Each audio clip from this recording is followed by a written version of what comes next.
This Hello. conference will now be recorded. Hi, this is Marcos.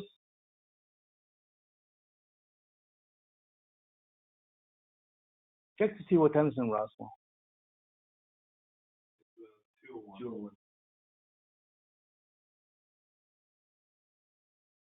Hi, this is Marcos.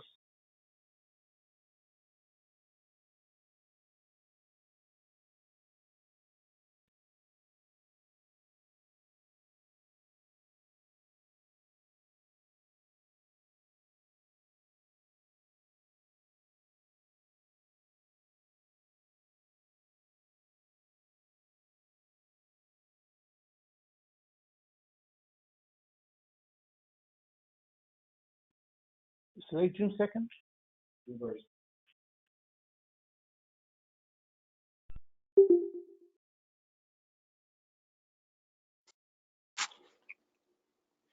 This is Counselor Perry. Can anyone hear me?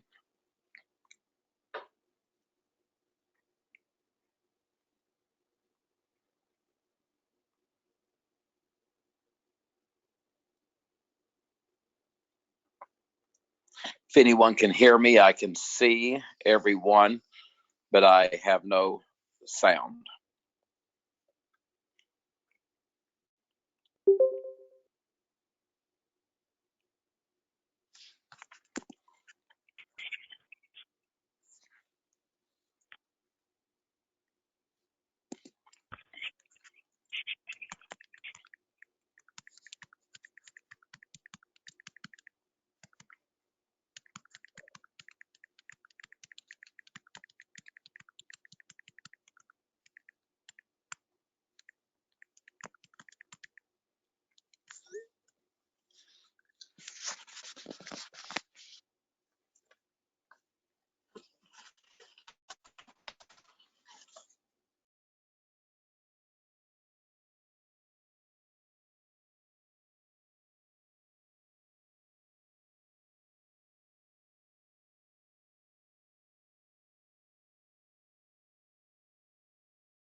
Hi, this is Marcos.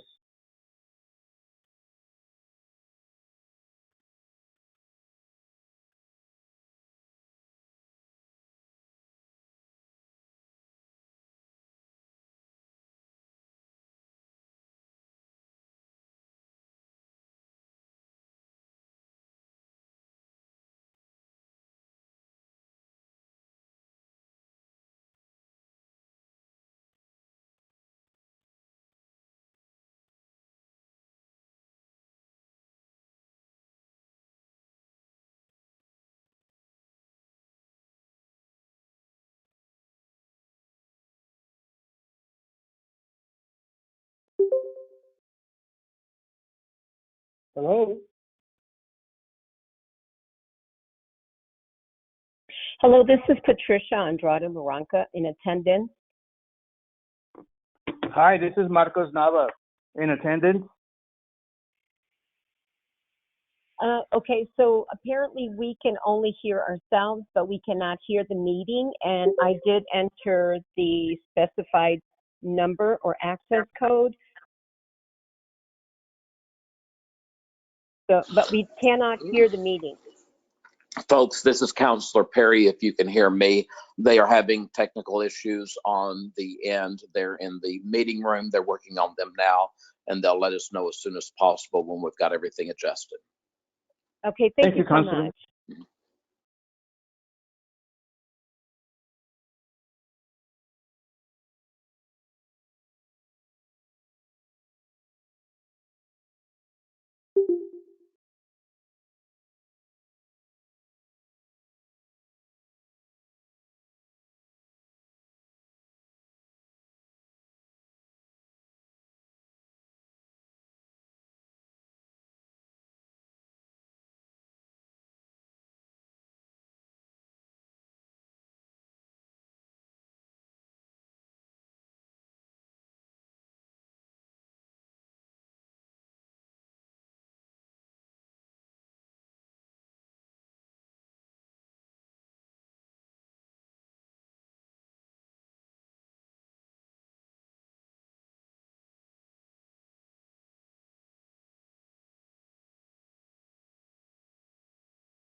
It scared me a little bit.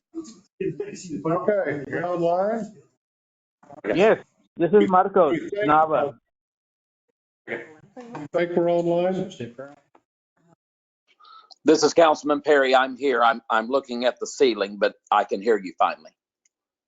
Looking at the ceiling. Where the camera is there. You- Camera you- there. You know, put it back up at the ceiling. Things were looking better. Yeah, we appreciate you too. All right, let's see if we can get our stuff up, realigned and all that. Good. Karma, But you ran functional meetings, I guess not. not my fault. Sure. I love it when I got support of the committee. It is punctual. Starts exactly when you intended it to be. That's what mom says. We're good at saying that. There we go. We're all on. We're good. Kind of, sort of.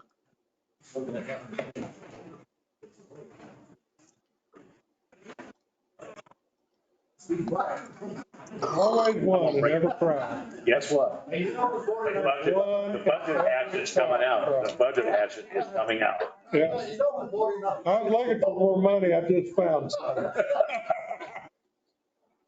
I think we're ready. Councilor Perry, can you see the PowerPoint screen? Hello? No, I don't think I see a PowerPoint Can't you screen. see share the screen?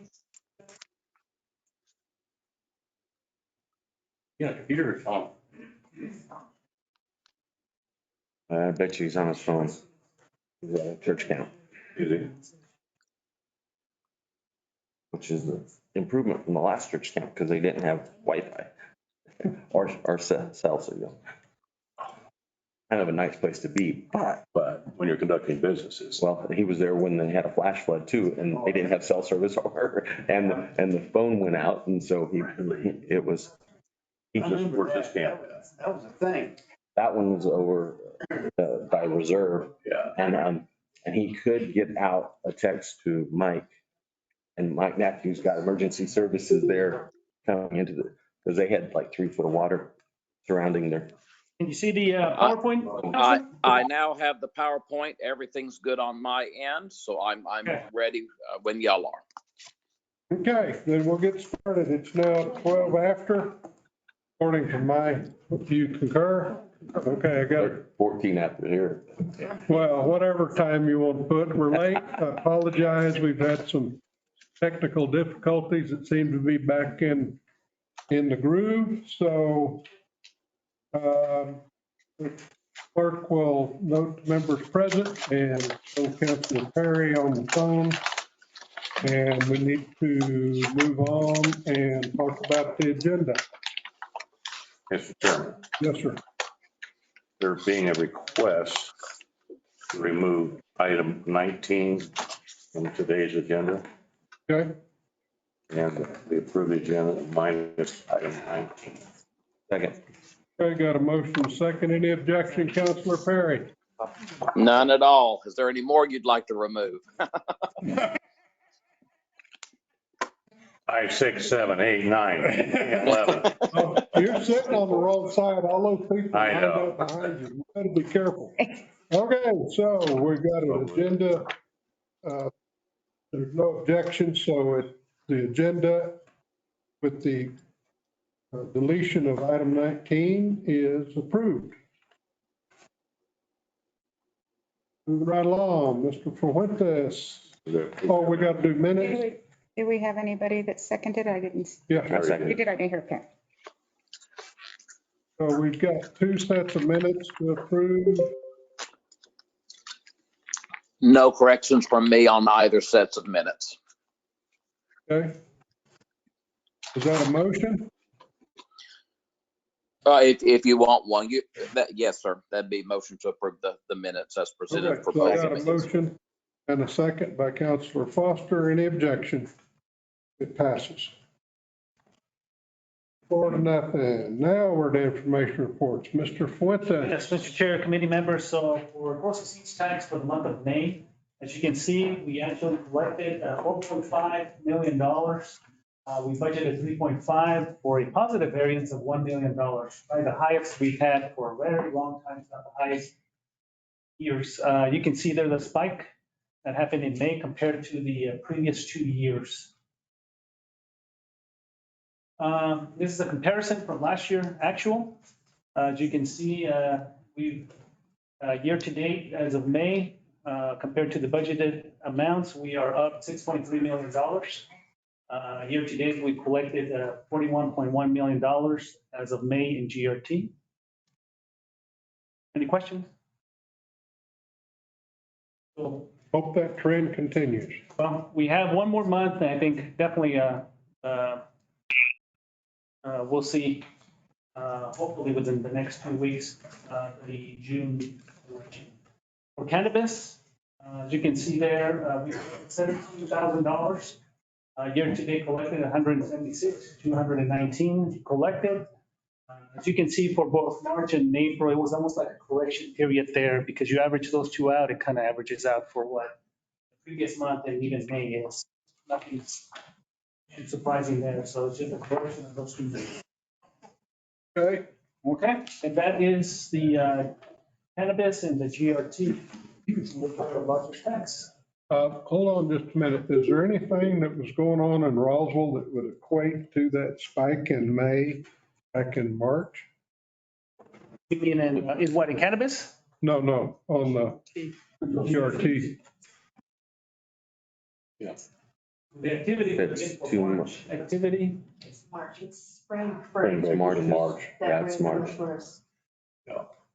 But it also, I mean, it's there every year, but it's a lot higher up than it has been. Well, glad they were attracted to Roswell. Okay.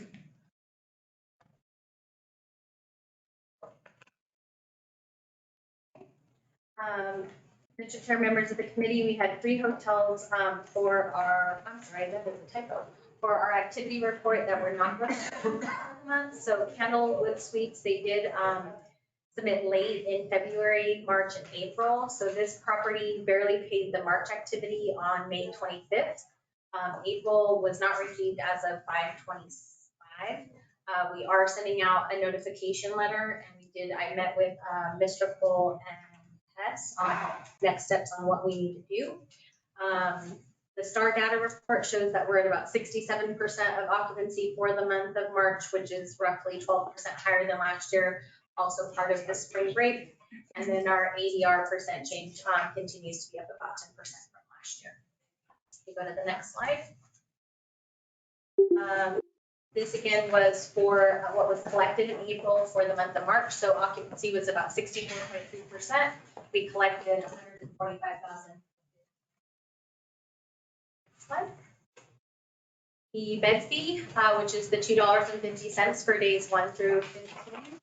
We were again at 64.3, and we collected 75,000. I'll stand for any questions. Questions? Okay, moving along. Boy, you got off light today.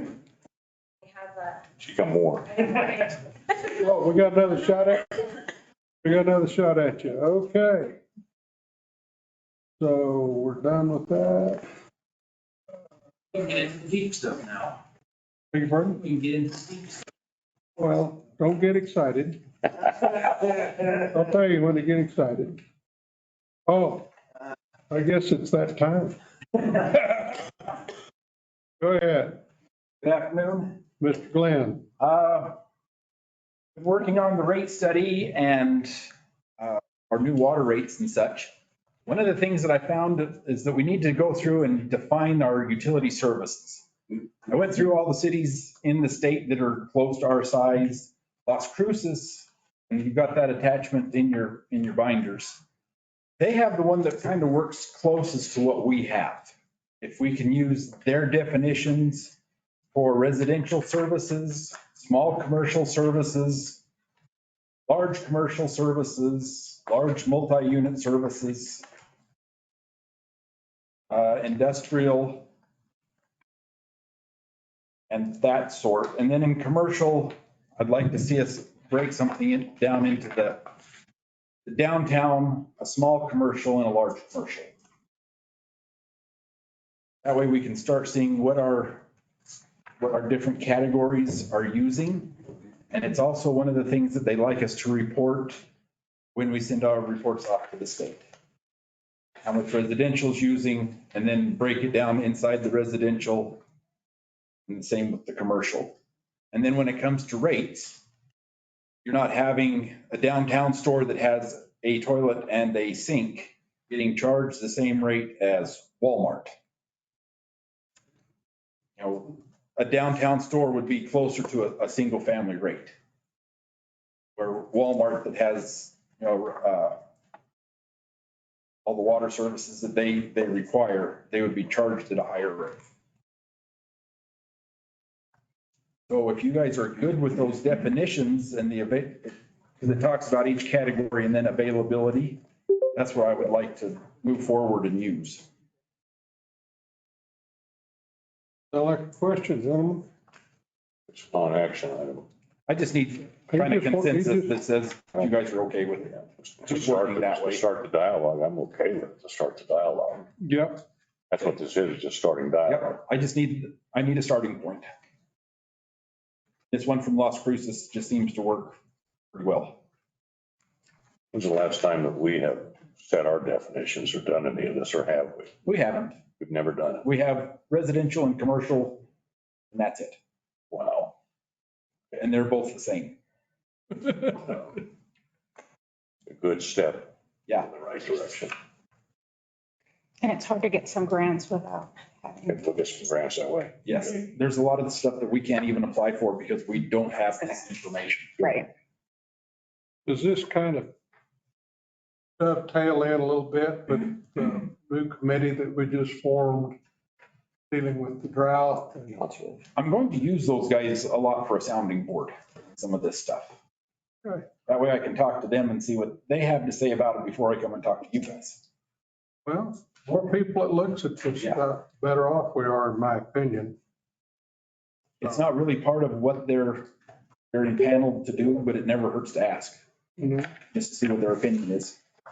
So in Las Cruces, they charge the non-potable water, but is that just, it's just, reading this, it looks like it's just wells that they're running on the parks. Yeah, we don't have any of, there's some of that stuff that we wouldn't use because we don't have any non-potable in our system. Well, except the golf course has a water we're talking about. But it still meets the requirements. Still potable water. Yeah. We have an effluent use agreement for that water being used at the golf course at the country club. Yeah. Well, but this is actually talking about wells at parks.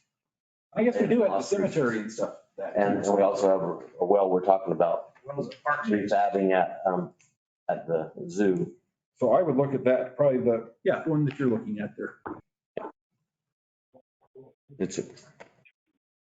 And do something that's similar to that for those wells. Because one of those things that I want us to look at is, once we hit the 50,000 mark, we have the federal EPA coming in.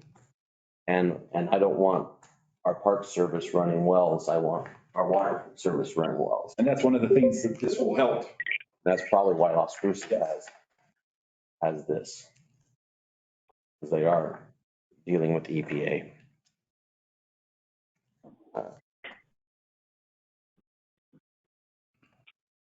If everybody is good with that, then. As good a starting point as any, so like we need to clean it up. Okay. Anyway, so Thank you. I'm sure we'll have more discussion. Lots. Okay, thank you, Mr. Glenn. Oh, here she is. She just thought she snuck by. Ms. Jennings. Mr. Chair, members of the committee, I'm here to present a few lodgers tax funding requests. The first one is asking the Finance Committee to consider a request for funding for the Alien City Dragway for events from July 1st, 2023 through November of 2023 through the Lodgers Tax Special Event Fund for up to $10,000 on a 50% reimbursement. The Alien City Dragway provides a safe and defensible place for racers all over southeast New Mexico. Organizers estimate about traveling parties participating in the race for about up to 8,500 specialty races. The number of attendees is estimated anywhere between 6,000 and 7,000. And they have started the races in March of 2023 and they'll run them through November. The applicant did request $10,000 in eligible expenses for reimbursement at the 50% rate. The Occupancy Tax Board voted 4-0 on May 16th to recommend the funding to Alien City Dragway for up to the $10,000 at a 50% reimbursement of eligible expenses. I have this here if you have any questions. Everything you'd like to say? Well, quick, thank y'all for funding me, getting us going. We've had 2 races so far this year, both of them rained out, believe it or not, in Roswell, raining. We got another one coming up this week. What we're asking most of this money for, or all this money for, is it costs us $3,500 a day to put a race on out. That's for, and nobody makes any money out there but the hired hands. I'm the president and the acting track manager. The only one that makes any money out there is AMR. We pay them anywhere from $800 to $1,000 a day to come out there and sit for, but our insurance within HRA requires we have an ambulance and 2 EMTs. Thank goodness we've never had to use them, but we gotta have them there. Our conditions out there are pretty severe. Again, nobody makes, every dime we make goes back into that track. As the president and as the interim manager, I get nothing but the satisfaction of getting the race out there. We put on a good show. If there's any like car dealerships in here that would like to race around, we're all ears. But again, this money will basically go just for our ambulance. Oh, and by the way, we have a vast, not majority, but a lot of our races come from out of town. Las Cruces, Ortega, Carlsbad, Hobbs, West Texas, Albuquerque, Santa Fe, probably 40–50% of our races are out of town. We race at night. That means you finish racing at 2 o'clock in the morning, you're gonna go find a motel room somewhere. You're gonna eat our food and use our gas. Thank you. Mr. Chair, members of the committee, I also forgot, and I apologize, Ms. Carrie Moore, she's the chair of the Occupancy Tax Board, if you have any questions for her as well.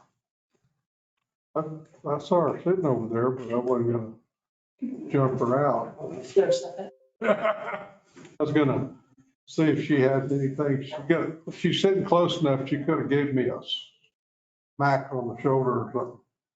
All right, any questions on this particular issue?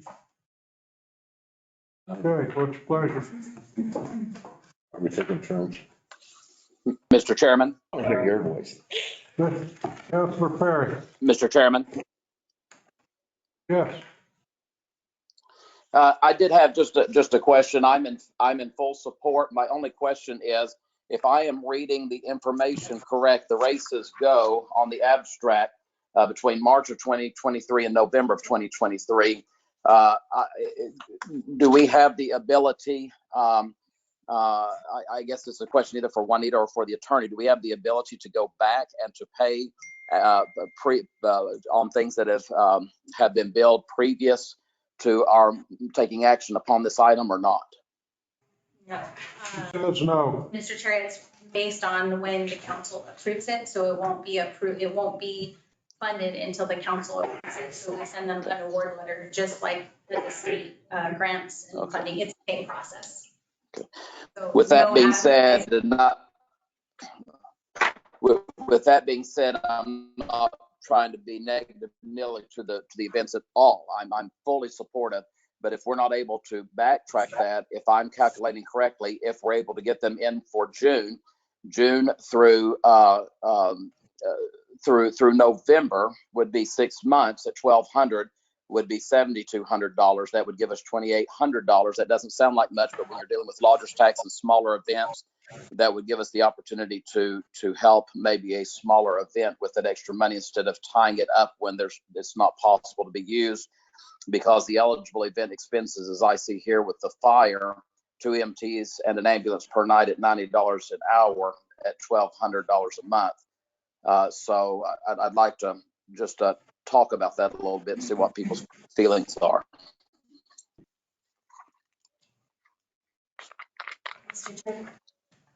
So during our meeting, we messed up. When they were recommending how much money to provide to each one, so they said up to $10,000, the group was under the assumption that that was at 50%. So they were thinking they were only awarding $5,000 and not $10,000. I have a whole new committee and my brain was dead that day. So all of our numbers are off. If you look at it, there's like $82,000 worth of expenses out of the $100,000 that were allotted for both go rounds. So we're just gonna put that there because, yeah, we messed up bad. So does all of these, when you add them up, we got sufficient funds in the budget to take care of them as stated? Yes, so in our current preliminary budget, we allocated for this $100,000 for special event lodgers tax fund. So even if you award this first half, it came out to about 82 at the current amount. Our next round of applications are due in August for any events happening January 1st through June 30th of 2024. So you would have that remaining balance. Also, not all events use all of the funds that are awarded. So how does that work? So It just we give the dragway $10,000 today and they use 5, 6, 7, whatever. Let's just call it 5. Then that 5,000, because it's still there, is available for the next half. Yes. So it doesn't really matter because this is a done deal. If we pass all of this stuff and the clock starts ticking, they can use what they can and what they don't. Just like last year, I'm pretty sure that we gave the fair board twice the money that they asked for. And I think they billed for the part that they asked for, or close to it. Seemed like we were a little late getting reimbursed, but that's okay. That's not part of this conversation. So this, to further clarify, these will all equate to the money you all thought was available, correct? Right, there is enough money to cover it. I will add this. So since their event doesn't end until November, they have January, February to turn in their reports, but we meet in August. So if they don't spend, say, 5,000, it won't come back to us because we've already exceeded and passed it. No, I understand. But I think even with those numbers, based off of what normally applies in the fall, I think we'll still be okay. I think it'll be tight, but I think we'll be okay. Losing Hike It, Spike It was a big one, and that was kind of like the major one, so.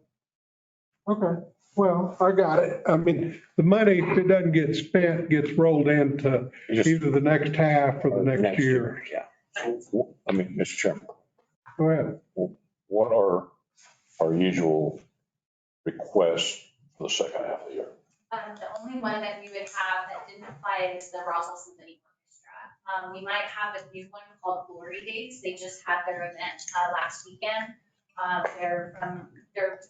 The gentleman is based locally in the region, but the company is based out of Atlanta.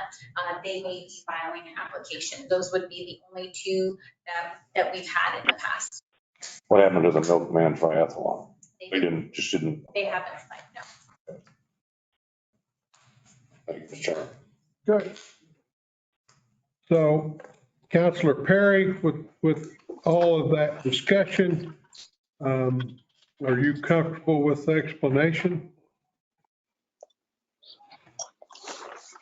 I would say, and I will, of course, you're the chairman, I'll submit to your decision here, but I think that because of some of the others that we've looked at, I would like to, if it's possible, Mr. Chairman, for us to hear all the lodgers tax funding requests and then make recommendation.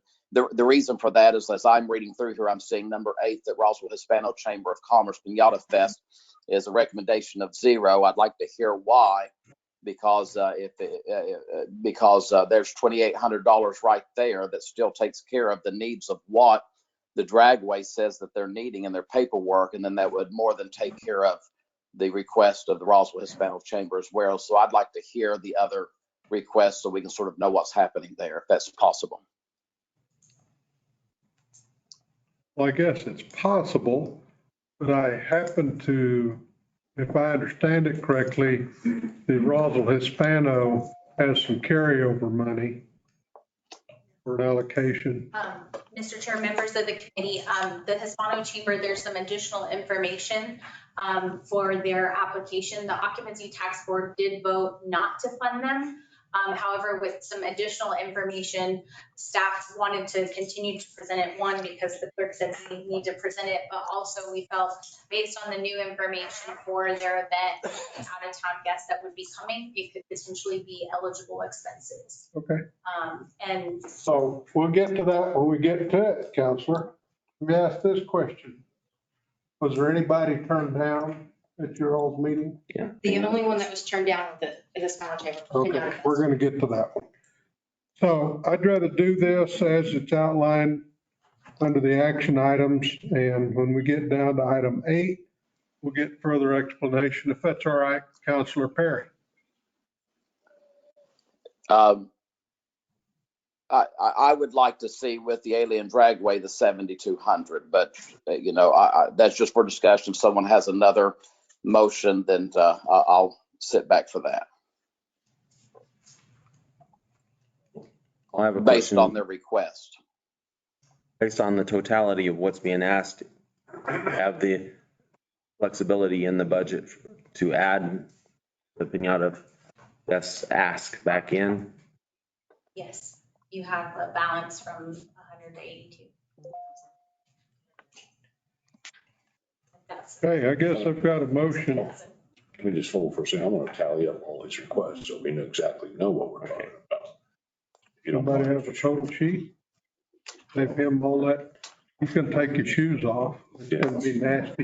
The reason we're saying 82,000 is because there was a couple of them that got cut a little bit because they had ineligible expenses in their In their request. request. Okay.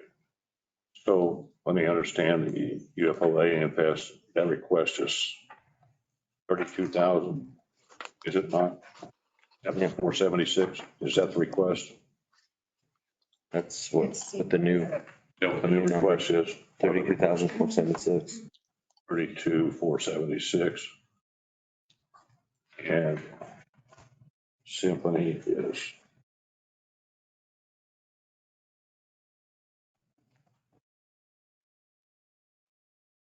For clarity, just on the Alien Fest, so we're talking about that, says the financial consideration is 28,476. They were asking for 32,476. but now they're asking, But you were saying that of that 28,476, you were doing it at 50% of that number, correct? That's what we thought. Okay, so this is what's going on. So what they're doing, for instance, this one says 10,000, but what they were really asking for is, what they were approving was 5K. So it's half of the number that's the financial consideration, is what I'm saying.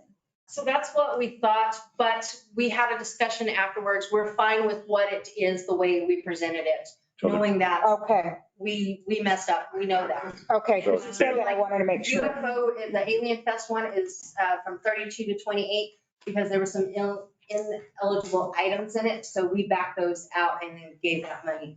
So like what Mr. Counselor Perry is trying to do with the Alien, the Dragway, is because there's a couple months that won't get financed, he's trying to back it out, which is what we do ahead before it gets to you guys. so what is the Alien Fest? What is that number? It looks like it's 28,476. 28,476. And what is the Symphony? The one for, let me give you this one real quick. Everybody else was exactly what they put in.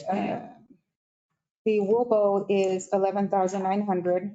Right. That's the second one. And then the next one Fair is is, 44,500. yep, And then so we got Main Street Rodwell, 28,476. And so the only one missing is the Symphony. Symphony, it looks like it's 4,750. That's all. Mhm. They start with what's showing on here. I take my shoes off. Oh, you gotta get a pack. Yeah. Oh, that's good.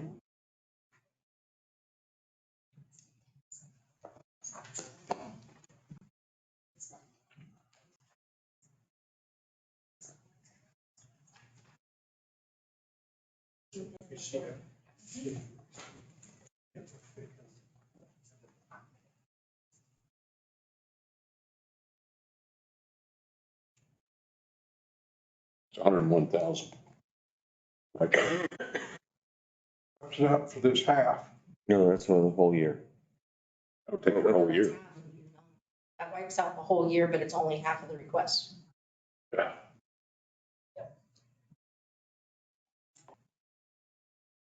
These. You wiped out everybody else. I thought we were doing I thought we were doing half and half, correct? Yeah. Get back to what they thought they were doing. Do that or just send the whole package back to them? I think Juanita told you that the only two for the second half are going to be the orchestra and maybe, The glory days. yeah, maybe the glory days. So the majority of your 100,000 is going to come out of this first. Yeah, but come August, well, when were the reports due for Alien Fest? Due till February, so. No, they'll be due July. Yeah, 90 days after the last. 90 days. event. Let me ask so this. that won't count. And Let me ask this, when you made your report, do you think you're have any getting reports back by August? 10,000? Yes. You made your request, did you think you were getting 50% of your 28,000? I was asking for 32,000. I was thinking I was getting half of it. I little. Half of the 32. And actually, we thought we were still at 100%. We thought that's where we were at, but we wanted 30%. Oh, full reimbursement. What did you think you were asking for? What did you think you were getting? We know that we're getting 100% of what we're asking for as long as we spend twice that much, right? So if we ask for 44, spend 88, we get 44. Right, so it's 50% of what you asked for. For whatever it's worth, we didn't have near that much in eligible reimbursements this year. So, Yeah. So what's your budget to spend for, you know? what's our, you mean for the whole fair? No, for the reimbursable stuff. Oh, we don't budget based on it. To be totally candid, the amount has varied so much for so many years that we don't budget. We try to put it to work, for fairs. Right. Whatever you guys give us is our budget. I mean, that's. Oh. So I remember when you came to us back in 2011 or 2010, and it was like 11,000. Yeah. That's when we doubled it right Yeah, we got after. 12. That was twice what we've been getting before. Yeah. Oh, yeah, it was 6,000. We went to 12. You're right. We had to fight at council on that one. I remember. Yeah, no, we think the city's been fair to us, and we're not budgeting based on what we assume we're gonna get from the city. We budget based on what we get from the city, which is help. What I've always said, the fair brings people in for 9 days. And it's one of the biggest events. I mean, the UFO Festival is our biggest event because it gets our name out there for 365. But we get 33 counties represented from New Mexico for 9 days. And I know a lot of them do have their campers, but a lot of them spend the time in our motels. And they go to our grocery stores. Yeah, there's a lot of, we every year we gather the data and pass it along to you. I mean, there's a lot of people who buy hotel rooms that way. But I think to be fair, the overwhelming majority of the money that we get from lodgers tax, almost 100% of it is spent just on security. I mean, just on security. There are other eligible expenses, advertising, other things that we could, in theory, spend it on, but security alone is a massive expense for that week. And we believe it's probably as good a stewardship of the city's money to make sure that place is secure while we're out there as anything else we can spend it on. So I realize lodgers tax is for the sake of putting heads in beds. And if sanitation and security fall under eligible expenses. Well, they're eligible expenses, so that's that. But you'd have to see, I mean, if you've been out there in the last couple of years, I mean, we've spent lots of money on improving not just the quality of the grounds, but the experience, the bands, whatever else. So I think our attendance numbers say that every year for a number of years now, we continue to increase the number of people we're bringing to town, so. I still say it's the state, Mexico State Fair. Yeah, we do too. Mr. Chairman, Sir, the request or the abstract item says the applicant requests, this is talking about the driveway, requested $10,000 in eligible expenses for a reimbursement at a 50% rate. That's $5,000. That's what I was saying earlier. Yeah, even, That's how we were taking it as we were working. $5,000, Mr. Coon, will that get your ambulance service paid for the remainder of the season? it's very much. Okay. Okay. Mr. Chairman, I will make a motion. Wait a minute.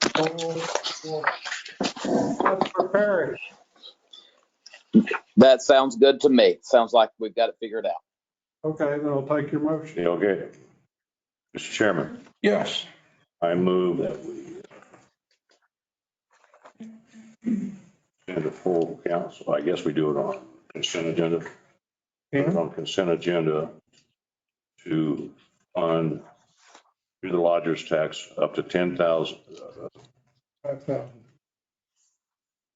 in eligible expenses to be reimbursed at a 50% rate. Second. Got a motion and second. Any further discussion, Councilor Perry? No, sir. Okay. So I'm going to call for the vote. Any objection? Hearing none, passes 4-0. Okay, so let's go on with the Bull Bowl. By the way, we're racing Saturday. No rain? Gates open at 5, we race at 7. Thank you. Thank you, Mr. Coons. Thank you. All right, Mr. Chair, members of the committee, I'm here to present to consider a request for funding for the Wool Bowl for the college football bowl game on December 1st, 2023 through the Lodgers Tax Fund for up to $11,900 on a reimbursement basis, 50% of eligible expenses. Last year was the first year that the Wool Bowls applied for lodgers tax. They used all of their funding. They were awarded $4,660 in 2022, and they used all of it except for $500. In 2022, the games had about 3,300 attendees. They provided 140 room nights for 2 teams and 5 room nights for the officials. The Occupancy Tax Board voted 3-0 on May 16th to recommend funding for the Wool Bowl for up to $11,900 at a 50% reimbursement basis of eligible expenses. And he was not able to come today. It looks to me like somebody's already done the math for 59.5. 59.50. Okay, so that's what we're voting on. Right. $5,950. Right. Okay, questions, Councilor Perry? No, sir. And that is actually outlined on page number 60 of the total request at 59.50 there. So that's good. No, that's what I'm looking at. I'm just trying to keep up. Okay, what's your pleasure? Chair, I make a motion to send to the consent agenda the request of approving or asking for approval for the 59.50 or 50% of $11,900 for the Wool Bowl New Mexico Military Institute Foundation. Second. Got a motion and a second. Any further discussion? Hearing none, those opposed signify by saying aye. Hearing none, passes 4-0. So we're down to the fair. Mr. Chair, members of the committee, the Finance Committee is asked to consider a request for funding of the Eastern New Mexico State Fair that will be happening October 2nd, 2023 through October 7th through the Lodgers Tax Fund for up to $4,500 on a reimbursement basis at 50% of eligible expenses. The 6-day fair is scheduled from the October 2nd through the 7th and will allow families from all 33 New Mexico counties to showcase their yearly agricultural products. The fair also includes a parade, musical concert, and a carnival. Organizers estimate 2,600 hotel nights that will be booked in connection to the fair, and last year they had 2,676 room nights booked. The City Council has previously awarded The fair in 2017, 44,050, in 2018, 54,750, in 2019, 36,750, 2020, 35,000, and in 2023, 45,000. The applicant requested 44,500 in eligible expenses for a reimbursement basis. The tax board voted 3-0 on May 16th to recommend this funding. I do have Mr. Hicks here. Mr. Hicks, do you have anything further to say? Not really. I mean, I think, we're 102 years old now. And I think just about everybody knows what we do out there. We're about kids and agricultural education specifically for kids. And you don't know that butters the bread around here. You're not paying attention. So, I don't think you could give us enough, honestly, for what we do. But we appreciate the generosity that the Lodgers Tax Committee has given us in the past. Okay. Happy to answer any questions. Questions? Chair, I would like to thank the fair. They've listened to our opinions or our suggestions about collecting zip codes and actually knowing who's coming into the fair. It's been a discussion for several years, and they've implemented some new processes out there. So I want to say kudos to them for doing such a good job about that. I note in the package that people coming from more than just New Mexico. And so that's important. Okay, anybody else? Councilman Perry? So we are looking at, They're running 100%. Yeah. Not at the 50%. Go ahead. so we're looking at a 50% based on the 89K, correct? I believe that's correct. Okay, thank you.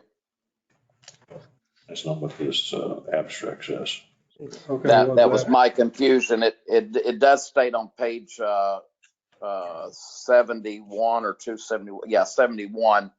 It does give the 89,000 at the bottom when you add your 41.2 and your 37.3 at the bottom with the other numbers that are added. So that was what I wanted to confirm. Are we dealing with the 22,250 or are we dealing with the 44,500?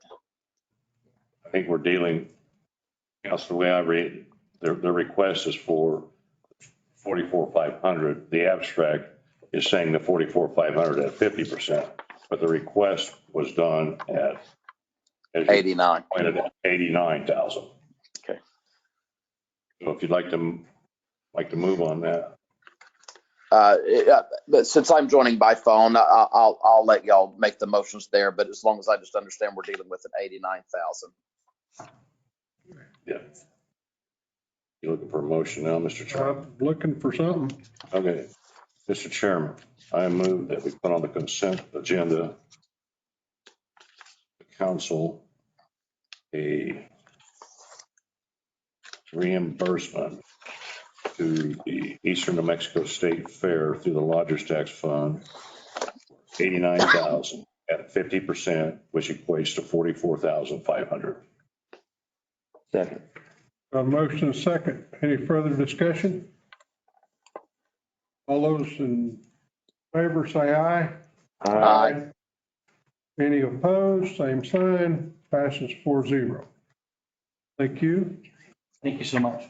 Thank you for the Really appreciate y'all's help. All right. the good work out there. Mr. Chair, members of the committee, this is the one that we are asking to revise for the abstract based on the additional information. I do have Mr. Nava on the phone internationally. Mrs. Alma, their president, was unable to attend. The Pinata Festival will be held September 8th through the 10th at the Chaves County Courthouse lawn. The event did not take place in 2021 due to the COVID-19 pandemic. The organizers and the Chaves County Sheriff's Office estimated that there was about 10,000 in attendance. They had over 20 room nights between musicians and ticket holders. The city council approved 40,000 in 2019 in conjunction with the Eastern New Mexico Fair and the Chili Festival when they were combined events. The applicant identified 2,350 in eligible on a 50% reimbursement rate. I have Ms. Moore here again, if you have any questions. The abstract does say that the occupancy tax board voted 3-0 on May 16th for $0 in reimbursement. And Mr. Nava is on the phone. Based on the new information.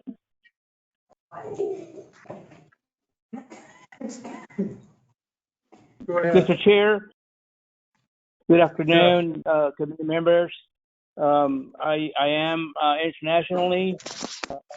My son graduated with a bachelor's from the University of BYU, and I promised him I would take him over here to London and Spain and Italy. Excuse me. You interrupted Ms. Jennings. I'm not sure she's completed. Please forgive me. Who are we talking to? This is Mr. Marcos Nava. Okay. The president. When it's your turn, Mr. Nava, we'll get back to you. Do you have something else you want to allow?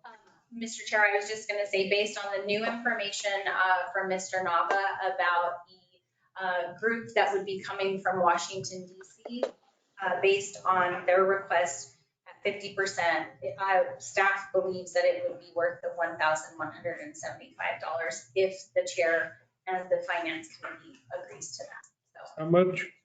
It would be $1,175, which is 50% of their ask. $1,175. Mr. Nava? Yes, Ms. Jennings, thank you so much. I'm sorry that I interrupted you before. I didn't mean to do that. I apologize. No problem. Mr. Chairman, committee members, good afternoon. The Roswell Hispano Chamber of Commerce will be having the 36th annual Piñata Festival on September 8th, 9th, and 10th.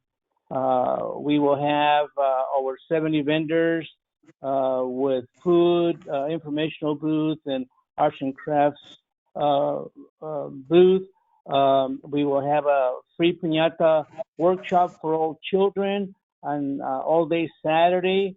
On Sunday, we will have a Catholic service, live music Friday, Saturday, and half a day on Sunday. We are excited about that. But most excited is this definitely honored, I think, that we are receiving from the United States Postal Service. They selected our festival, our city, for them to unveil 4 forever definite stamps featuring colorful piñatas. They have put out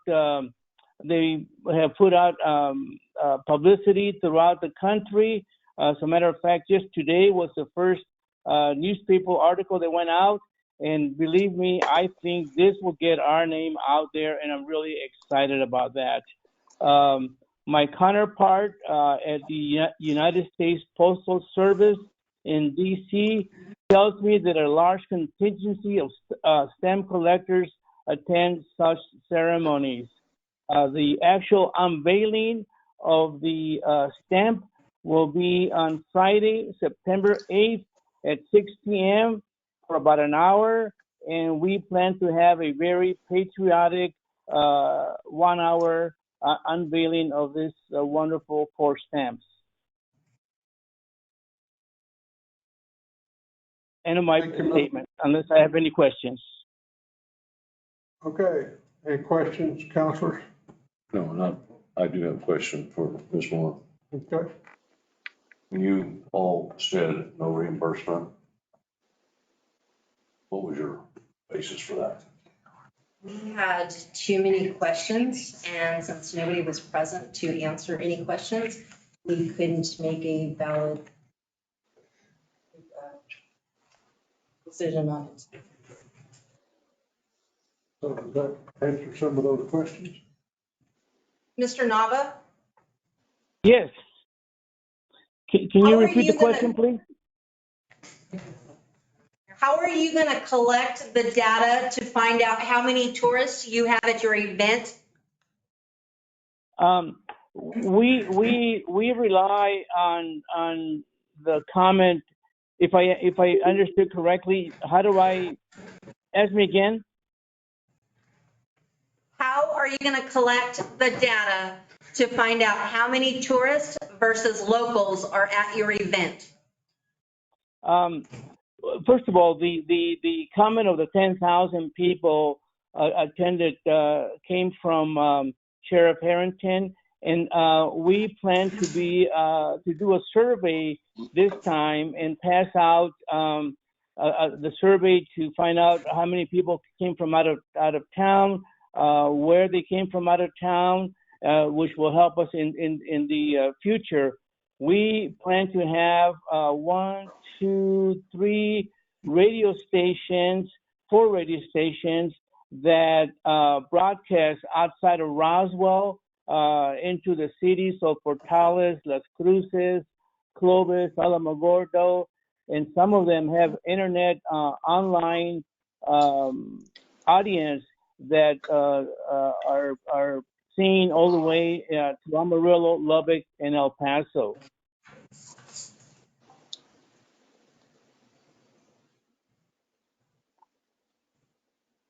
Satisfying question. Sort of, but not really. In the past, your event has been primarily a local event as well as like Chili Cheese Festival. Those are attended mostly by locals. Outside of the stamp, the United States Postal Service part that was just added into this, what percentage do you think is your out-of-town attendance versus your local? I would not be able to give you a really good answer because we've never had the survey done from to be able to gauge that. So that's we want to change that at this festival. But always we have radio stations that broadcast in the cities that I mentioned before. So based off the information that he's presenting, I think Park Board would probably still have recommended it at 0. However, with the changes with the Postal Service part, having that added into it, that may change those that actually attend it because stamp collectors are kind of huge. And so it might be a draw. It's 11,000 or 1,100. Yes. Asking for. The total request is 2,350. Half of that would be 1,170. I think as a committee, I think we probably would have went ahead and said, yeah, on 1175, just to see how it turned out.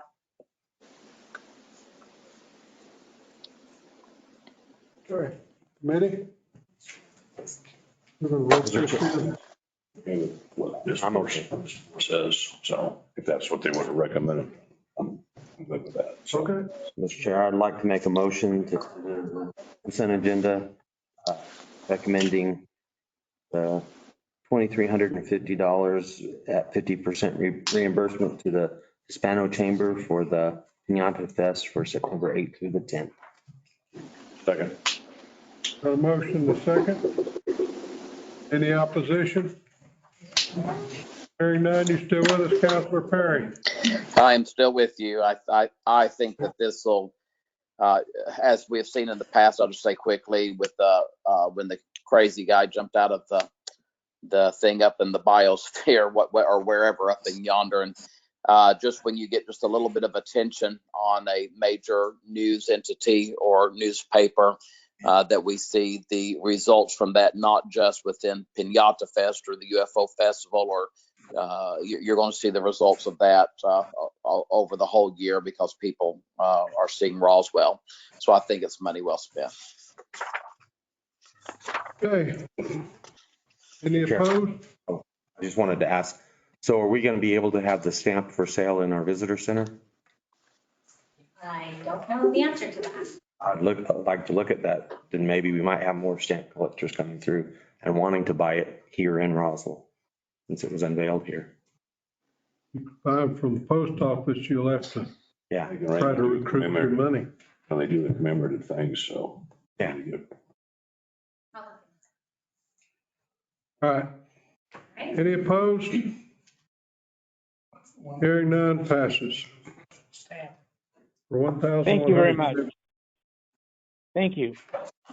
Okay, that brings us to Main Street, Roswell, Alien Fest. All right, Mr. Chair, members of the committee, the Finance Committee is asked to consider a request for funding of the Main Street Roswell Alien Fest from June 30th, 2023 to July 2nd, 2023 through Lodgers Tax Funds for up to $28,476 on a reimbursement basis of 50% of eligible expenses. This is our annual Alien Fest, the weekend of the city's Roswell UFO Festival. The Main Street Roswell has been a center of activities happening during the annual UFO Festival. The event organizers estimate an attendance of 12,000 to 20,000 during the weekend. The council received 21,100 in 2019. The applicant requested 32,476 in eligible expenses. The occupancy tax board voted 3-0 to recommend funding for the Main Street Roswell Alien Fest for up to $28,476 at a 50% reimbursement basis of eligible expenses. And representatives from and Barbara. Mr. Mills. Have anything to add? The only thing I want to add to that is that we will be doing surveys this year. We're hoping to have some online surveys as well, but we've done surveys every year. We've turned in our survey sheets in the past whenever we've done this. This is the first time for me to do it, but we do just general surveys and people get a little pen for anyone that does the surveys, just to, encourage people to do that. And so we hope that part of our surveys will include, where are you from? Where did you hear about us? Where are you staying? That type of thing. So we're hoping to get a lot of that information. And we're really trying to get some more advertisement out there for our, of course, the parade, which we have collaborated with the city on, and for the annual pet costume contest and the human costume contest. And just another aside on the parade, we are getting almost $2,000 donation from the UFO Museum for prizes for first, second, and third place winners for the parade. So that's always an encouragement for people to participate. And of course, this year we will be closing Main Street, everything from 2nd Street all the way to 5th Street. And so we're going to need probably some security up and down that, which I thanks to the Russell Police Department. They're going to be helping with that as well. But we're also going to have security on the courthouse lawn as well, which means we're also going to need extra porta potties, because we're going to need porta potties around the courthouse lawn and also some further down around 3rd Street or something like that.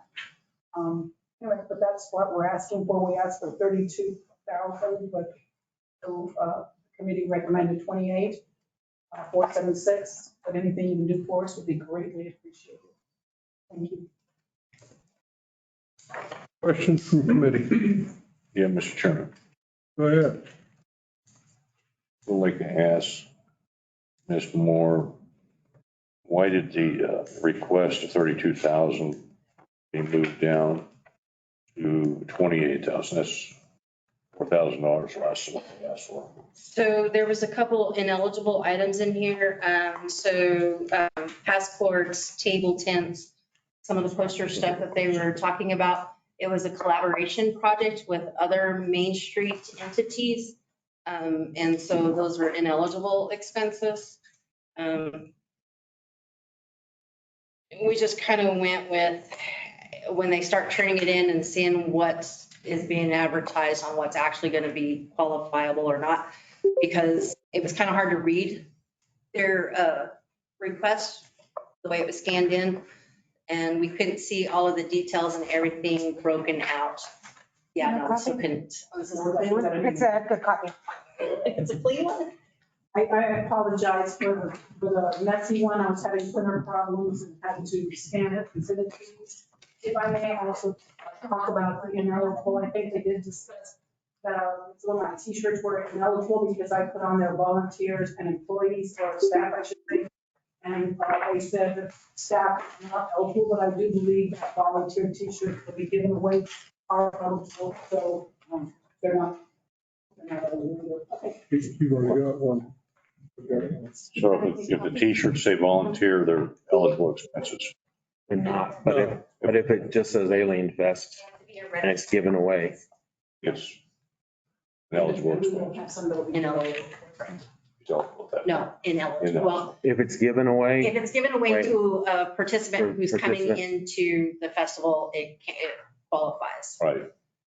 But to any volunteers or staff, it's ineligible. So are you saying you're amending your request to not be volunteers and staff for Correct. t-shirts? Correct, as the Williams. Because we will be giving a lot of those away. So that would up your request by $2,000. No, No, well, it'd still be 32,000 request. It would up what you all did by 2,000. Yeah. should be 30,000. There's, because we can break out in the printing area on their request. It says passports, posters, table tents, billboards. Table tents, we know didn't qualify based off the description that they gave what those were for, but there was no monetary amounts into it. So we just kind of did a general knock it down between the two of them, between the t-shirts and the stuff in there.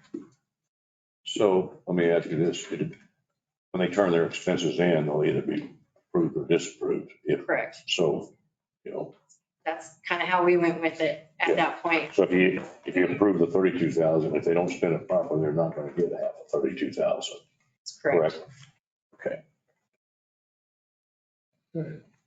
I will make an amendment to what Ms. Jennings said, is that we voted on it 2-1 to pass it, not 3-0.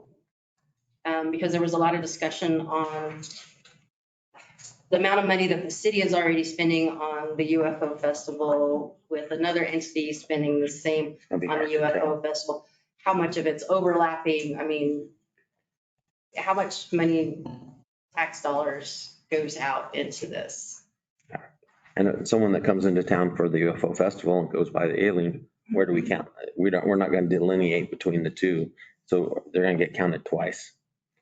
So For anybody that comes into town, the Roswell incident that the paper puts on, the UFO speakers that they put on, downtown's events, the convention center, it's all one festival, just in many different locations. People don't know any difference. When they come in about it. Yeah. So Although we are in full agreement of porta potties and security. Yes. Okay, we got that. Just go ahead and vote. Anything else? Motion. Yeah. Okay, I'm going to go for the 32. Mr. Chairman, Yes, sir. I move we put on the consent agenda for council meeting reimbursement for the Main Street Roswell Alien Fest of 50% of $32,476. second. Got a motion, a second. Councilor Perry, you got anything? No, sir. Okay. 16 through 38. All those opposed signify by saying aye. Passes 4-0. So now we're to the Roswell. All right, Mr. Chair, I'm members. looking for it. That's why I was going to say I have this. No, I got it right here. Okay, you do. There it is.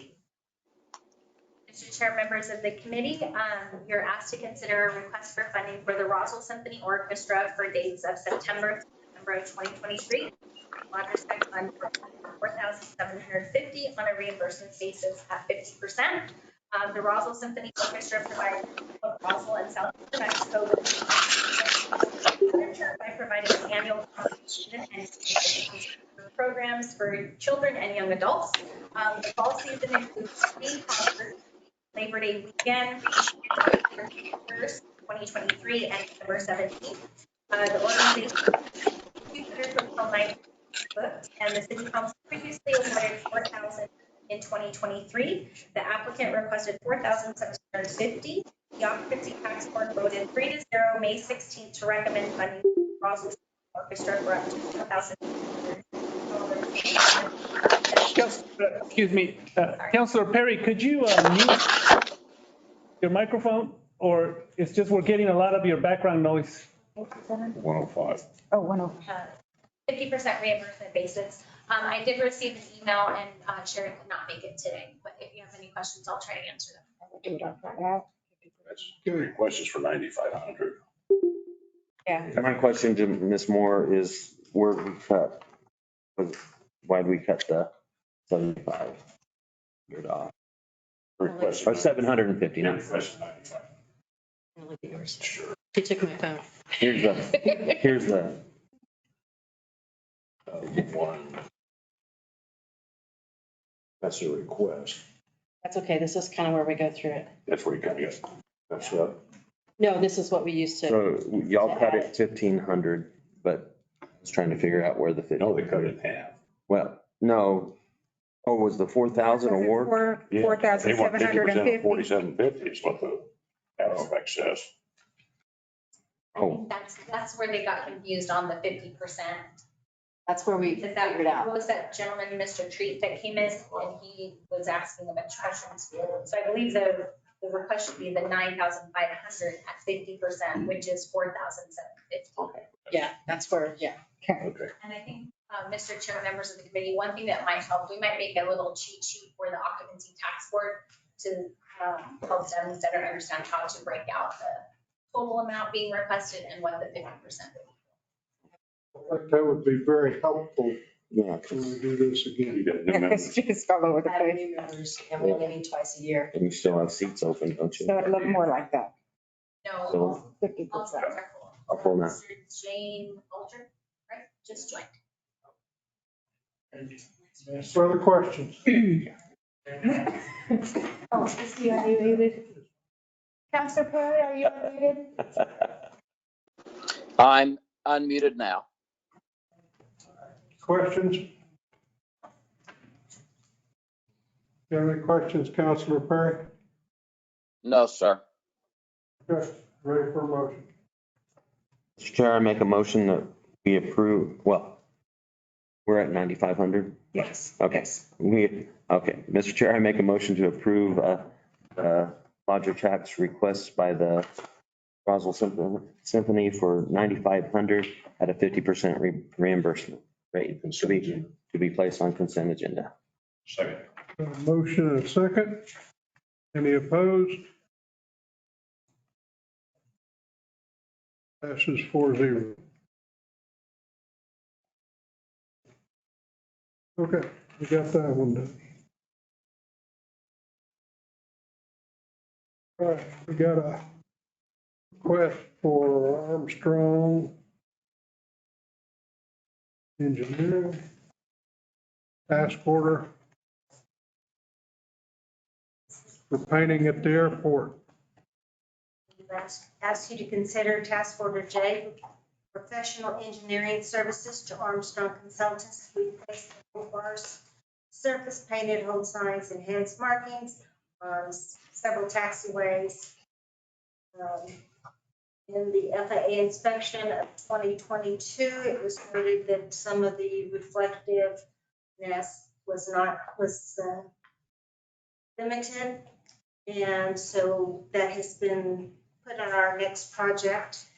We are ready to go to bid on, we've gone to bid. We're ready to get this approved so we can place down July.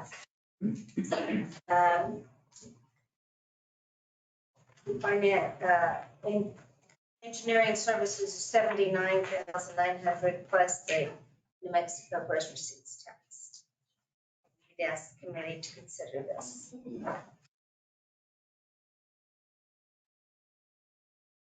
Questions, gentlemen? Figure out what's the.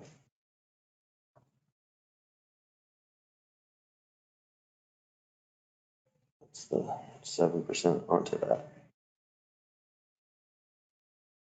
Another 5,600? It's gonna be about 80, 85, 80, 86,000 total. That's just for them. That's just for them. So. But I'd much rather go ahead and have the exact amount than plus GRT, just so that when we're. 77083. Mr. Chairman. Is this part of the reimbursement? Does this get to be put into the reimbursable number? Just get to be put part of the reimbursable number from the FAA? Oh, yes. Theirs does. Yes, definitely. Oh, okay. It's part of the. From their grant or? Yeah. As well. Okay. You know, I was thinking from the TSA portion, but I was like, but that's not, No. it wouldn't be. so we're only gonna pay I did it the long way instead of the easy. 5%. $86,058. $86,058.93.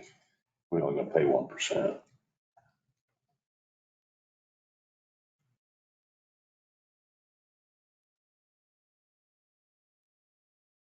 $6,058. Okay. Give me the amount again, Mr. Foster. $86,058.93. Okay. So are we done with this? We have to come back again. We're done with this one. It goes to city council and the airport can march forward. I voted for you, go to city council with it. I have it for your legal if we need to take it. Okay. All right. I just don't want to see it back next month or the month after. We seem to have a lot of that going on.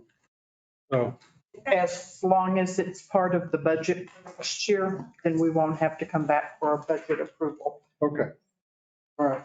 So we got a motion and a second. Your motion, your second. Sure. For $86,058.93. Want to put it on consent for that much? I'm fine with it. We're only gonna, It's the 86. real cost is only 1% of that. 1%, so We're going Put it to on the consent consent agenda? consent agenda for that. Yeah. It's, yeah, even if we were spending, well, 86, we probably should. Right? Okay, Councilor Perry, are you clear on the motion? As mud. No. I'm not sure that I ever heard a clear motion. I'm sorry. If we could, if I could hear that clear motion, I think we'll be good. Well, the motion was to approve, to put on consent agenda and to approve the task order J, professional engineering services to Armstrong Consultants to replace the whole bars, surface painted hole signs and enhanced markings on taxiways G, H, M, B, F, E, and D. For 86. For $86,058.93. Second. Got it. Any objection? Hearing none. Moving on. Councilor Perry? Yes, sir. Council. Boy, next time you come back in person to finance committee, you got a lot of motions you're gonna have to make. I hear you. Okay. Asking a preacher to talk, come on. Be careful what you ask for. He's gonna make a lot of motions. Okay. All right, moving on. We got more stuff at the airport.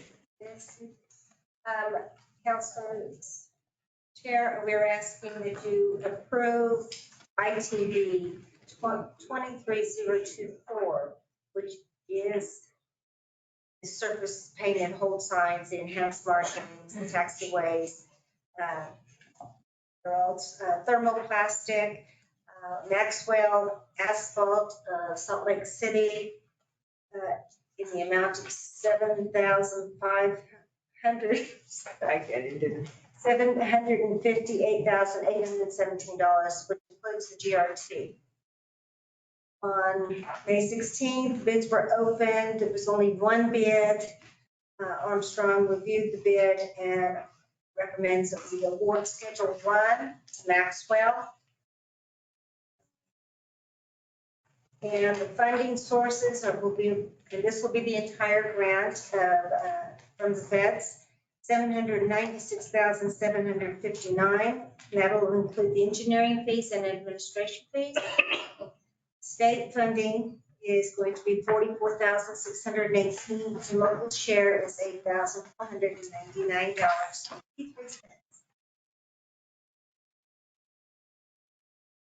Questions?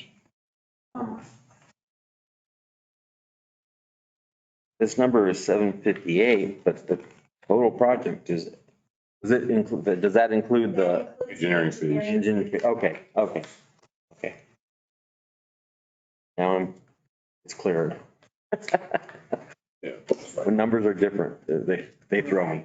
But, okay, that makes sense. Okay. They actually have Any to. further clarification needed? Councilor Perry, you got any objections? None at all, sir. Okay, need a motion. Mr. Chair, I make a motion that we put this on the regular city council agenda to approve $758,817.90 to award Maxwell Asphalt for the rack replacement, hold bars, surface painted, hold signs, enhanced marking on taxiways G, H, M, B, F, E, and D. In the amount of, In the amount of $758,817.90. second. Okay, got a motion second. Anything further? Those in favor say aye. Aye. Aye. Any opposed? Any opposed? Same sign. Motion passes 4-0. Moving on. Custom construction. Ms. Langford is here. Chair and committee, I am coming back to the committee. I was absent, and Jennifer had presented this before, and it was a little unclear. So I'm going to do some housekeeping, coming back to report, and then ask you to consider recommending approval for custom construction to remove the gravel fill basement discovered beneath building 650 during demolition. During the demolition and excavation, the contractor discovered a fill the basement under the slab foundation. The basement contained -2 wash gravel as fill. Armstrong Engineers recommends removal of the basement and gravel along with the backfill, which in your paperwork shows their recommendation letter to me, along with a cost analysis if I would have had constructors remove that basement versus custom construction. So custom came in at $27,555. And the cost analysis showed it would have cost $34,897. So custom construction has completed this work. They do fall underneath their demolition contract. I just wanted to come back and clean up the information because there were some questions. Questions? One of the first questions was, why do we need to remove it? And I mean, where the parking lot is. Well, but if it's okay for a building to sit on it, what's going to be heavier than? Like the engineering report. Yeah. That was the first question. It's already been done. The other major question we had was the change order on the disposal fees. That's next. Okay. Okay.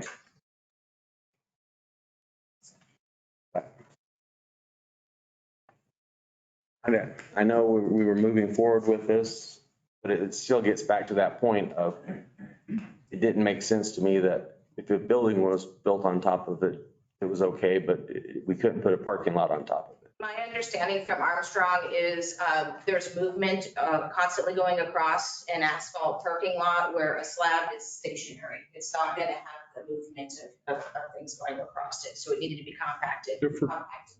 Different material. You got concrete versus asphalt. Asphalt never quits moving. Concrete gets set up and allegedly, I remember from my engineering classes, gets harder for 100 years or so. And there's a difference in the material. But they're at that point, and it costs now, concrete, asphalt's about the same. Why not just then put a concrete parking lot?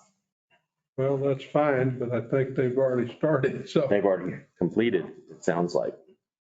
Well, the demolition has been completed, the parking lot's in progress.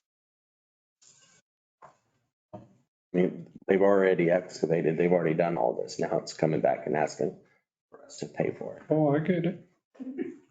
Can't see what you can't see. Well, if you look at it, Armstrong had it at 52,000.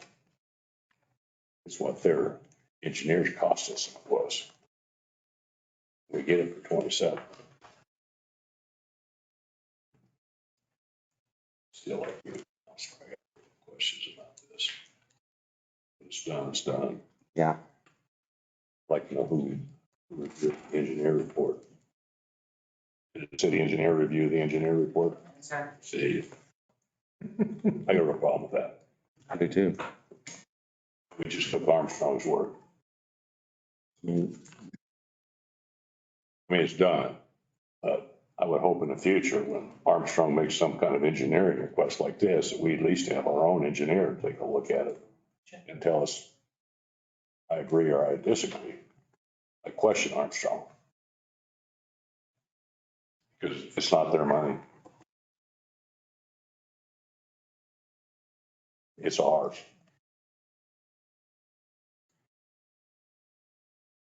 I'm not gonna make the motion. Somebody else make the motion.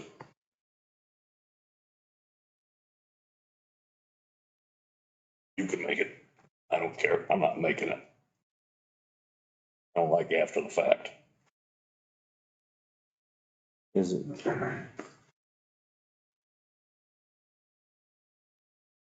Councilor Perry, you got any words of wisdom? I'm just enjoying. Might be your turn for a motion. My question I have. I don't think so.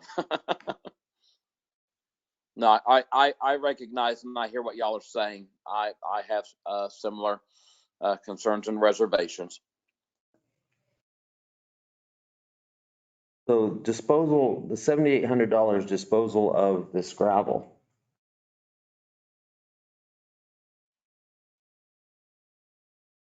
When did we repurpose that? That's my question. If this was actual gravel fill, then you're talking a media that's actually has value. And suddenly we're paying $7,800 to dispose of it. Where did we dispose of it? It wasn't just straight gravel. It had chunks of rebar and other concrete chunks in it. So it wasn't clean gravel. Whatever they had available to throw in the hole while they were getting it ready to go to put the concrete foundation on top of it. Just threw garbage in there. Yep. Doesn't even sound like it would possibly classify as green fill. I think if you switch to the next picture, you can kind of see what the feeling was. Yeah. So it really wasn't gravel. It wasn't, yeah. No. Like I say, whatever they had to throw in the hole. Even though it doesn't make it clear, it doesn't make it. I'm with you though. I still not. I'm not crazy about it either, but we've already got the work done. And we just got to move on and hopefully we'll build a better mousetrap next time. I think Jenna's on notice. She understands. I understand. But it's also reimbursable, so Huh? it is reimbursable through the grant. It is. Yeah, Yeah, but Still still. didn't make it right. I know it doesn't, but it It is would reimbursable. kind of make it a little bit easier to take. Palatable to Yeah. swallow. Yeah, it's just less money that we can use somewhere else in that grant. But,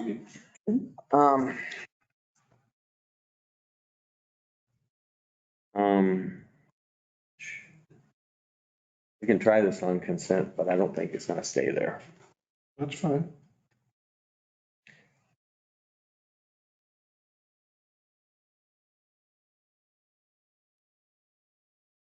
Just trying to figure out the motion.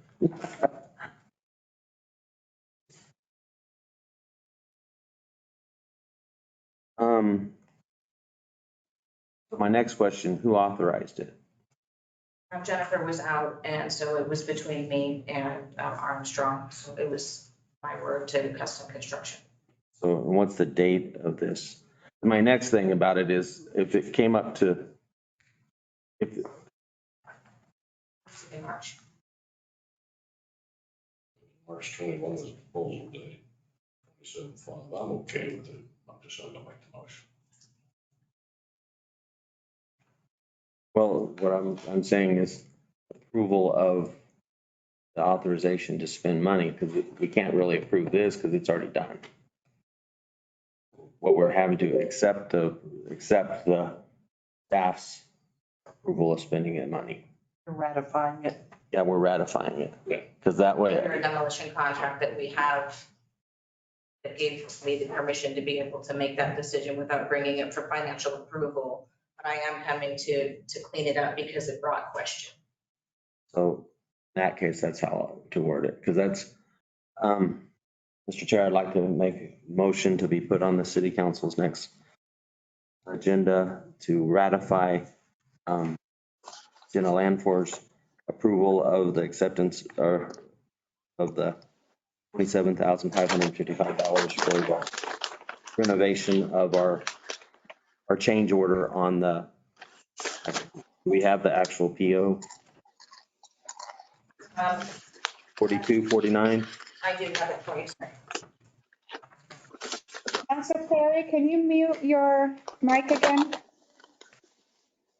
Is it, but that's okay. We can add that one into It's in your packet. 4249. Yes, it is, sir.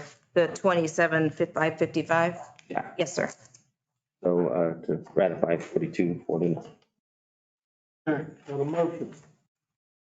Y'all need a second? Councilor Perry, you gonna give me a second? I will give you a second, Mr. Chair, and I'm sorry, there is some noise here that comes up periodically. I'm trying to go back and forth from muting. Okay. So we got a motion and a second. Any opposition? Aye. Got one no, passes 3-1. So I got a question for you, because we're kind of following up on this after the fact kind of thing. What procedure would you like to have, Councilman Hildebrand? As to what? I think the whole Tear a thing. building down for a Right. project that we've authorized, in this case, a parking lot. Right, And they found this basement full of trash. We saw the pictures. right. So, and they're there with their men and equipment, ready to go. Who reviewed the engineering report? Are we just gonna take Armstrong's word? That's a different deal. At No, that point- this is the deal. No, it's not. I disagree with you, Councilman Clark. Well, The you deal want to was, disagree. it said that their engineering report said. I got it. So So why was their procedures you engineering wanna report change- not reviewed? We just gonna accept their word all the time? No, is that the procedure you want to have changed? I think we should be reviewing their work. Okay. So let's see if we can figure out. That's a the way. city manager's responsibility. Well, he's Not sitting mine. there, he's listening to all this stuff. Right there, the assistant city manager sitting there, the airport personnel sitting here that matters. And I don't disagree with you, okay? But I just need to figure out where we need to intercept this stuff before somebody expends their time, energy, and expenses to do a project that we're on the fast forward on, saying, get it done, get it done, get it done, and then we have all of these problems getting them reimbursed. They're just doing what they're told. Right, but they had to get a bid for it. So it wasn't getting done right away. So they had opportunity to discuss But that, the- right? But It's already been no, done. this No, I know it's already particular done. case, if I understand it, Require an RFP or anything because it was under the dollar amount. Right. So and it was done on demolition contract, RFP that was already done. if I understand it correctly, they demoed what they had, what you could see above the ground, and then this additional work was discovered. Is that correct? So even if you want to review Armstrong's stuff, they can't see what they can't see. And it's apparent to me that this basement was filled in and covered over. So there wasn't a staircase down to it or anything to give you any clue of what was underneath the foundation till it appeared. And you've got a contractor sitting there with his equipment, his men going, what do we do? Jenna, I would have made the same decision under these circumstances. Well, we got to keep going because we're putting asphalt over it, not laying a bunch of concrete over it. I agree with you that if we were using concrete as the material of choice, shouldn't have been a problem. Put some more rebar on it, compact it, whatever you need to do, and move on. But that's not what was already previously bid. This is a simple what do we do now? We've got to march forward with this thing. And the photos helped. Because the photos helped. Previous, when it came to us before that, like it was said gravel fill, right? And so not being able to see it. But there again, in the past, when stuff like this has happened, it is, I mean, the full 55,000, I do think that's probably should be above your ability to say, yes, just do it. That probably should have been a city manager. 27,000, thank goodness, it should be close to that, your level of being able to say yes to. In the past, I've fielded questions, but I mean, we've had a setup different too. We used to be set up to the point where we had an airport committee and I would get calls as the chair and saying, what do we do? What do you think we should do? Not that I'm, but just keeping us in the loop. And that's what last month, us not knowing, and Jennifer, Jenna, you weren't here. We want to move forward and be able to, but I'm with you too. I think seeing that picture, I don't think they could have compacted it. Yeah. From what we had gotten last month or the last time, gravel fill, well, you can compact gravel fill. That's not gravel fill that we saw. And so I do believe Lewis probably would have come up with the same conclusion. But we could have also changed to, okay, well, that area, make it concrete and go on. It'd be a change order, but there's always coulda, woulda, shoulda. And the decision was made and this is the way we proceeded. And I got it. It came crystal clear when I looked at those photos. Okay? It wasn't compactable material in that hole. And so, okay. I mean, I'm not a construction guy, although I've done a fair amount. Got it. That picture that you brought, wish you'd had it last time, made it crystal clear to me of the situation. So I guess the lesson is, because we drag our feet on too many projects now. Once we get our mind made up, and sometimes you have these unseen circumstances that appear. So what's important? Waiting 30 or 60 days to get approval to take care of whatever it is that's in the way, or proceed on and discuss it later. My attitude is proceed on because it's 60 days for us to make a decision on a decimal point kind of thing in the overall scheme of things. A lot of money, don't get me wrong, because your contractor, he's got other work to do. He's going to pull his people off and get his equipment gone. And then what do? I mean, you get zero work done on that project for 30, 60 days, whatever the time frame works out. So I thank you for the picture. I wish you'd had it last time. Because it made it complete. It just cleared the whole thing up.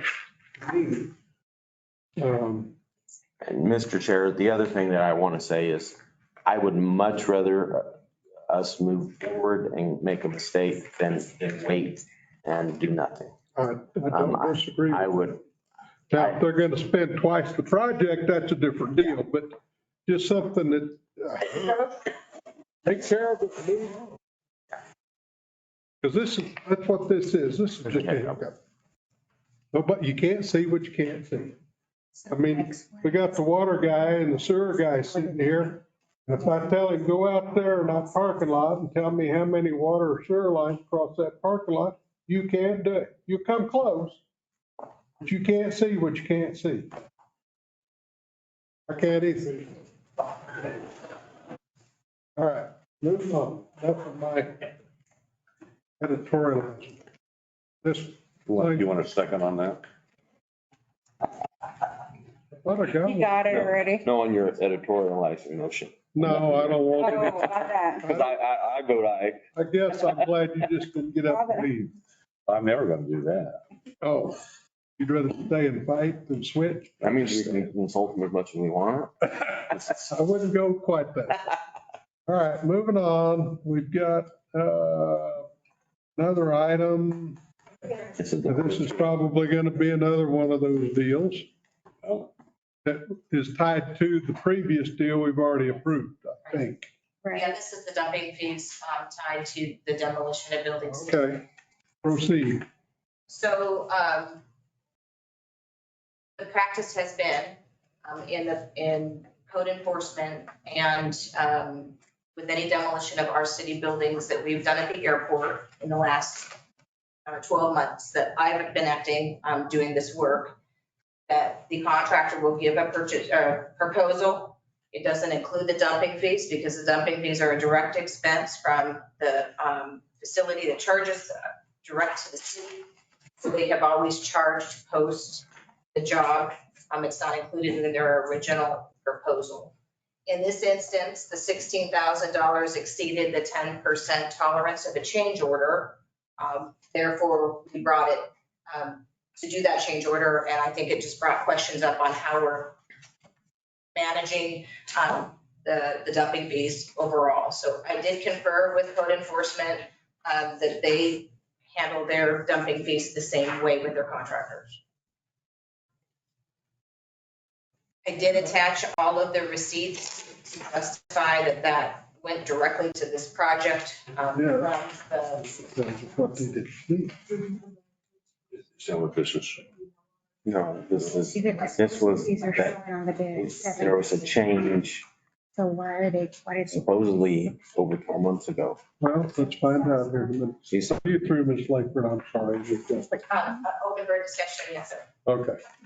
All right, so the question that is amongst this end of the table is what constituted the increase of $16,000? Is this back on the previous item? This is a separate item. The Tipping. trailer loads of debris being hauled to the landfill were charged at the amount of $16,771.83 that were not in the original proposal because the practice has been that it's a direct charge. The city function doesn't get free dumping fees anymore. And so since it's a direct cost from city department to city department, they bill post the job, so we are being charged exactly. We're not getting markup. We're not getting anything added to the dumping fees from the vendor. Okay, can I clarify it a little bit? Yeah, I get it. It just says, the purchase order just says haul the landfill. Right. Original purchase order. Doesn't say, Doesn't say tipping fees or anything. no? It does, the receipts that are there should clarify that. Every receipt. Yeah, I'm just going back to the original purchase order. Yes, yes. Because it just says demolish the building, remove debris and haul the landfill, level dirt, block. Right, it doesn't specify that the dumping fees are included. Right. I think that's just because that's the practice that we've had and it wasn't clarified. So I've asked that into separately going forward. It will just be a completely separate invoice from the PO. We'll do an additional transaction for it. It is a little complicated right now, and I need to ask Janie and Juan for some guidance because I can't really do a PO change since we've closed everything off, I think, for the year. Is that correct? We Okay. All of a sudden I went, I'm across another deadline. So I'm asking for forgiveness a lot of this reason. Questions, gentlemen? Well, my statement, I know in the past it had been our Sure. policy, but I was told that we hadn't done that for over 12 months. So we haven't done what, sir? We hadn't been forgiving tipping fees. We haven't, code enforcement has not done any demolition in about 10 months now. But that policy to quit doing was in place, was it not? Or when did the policy change on tipping fees? That's my question.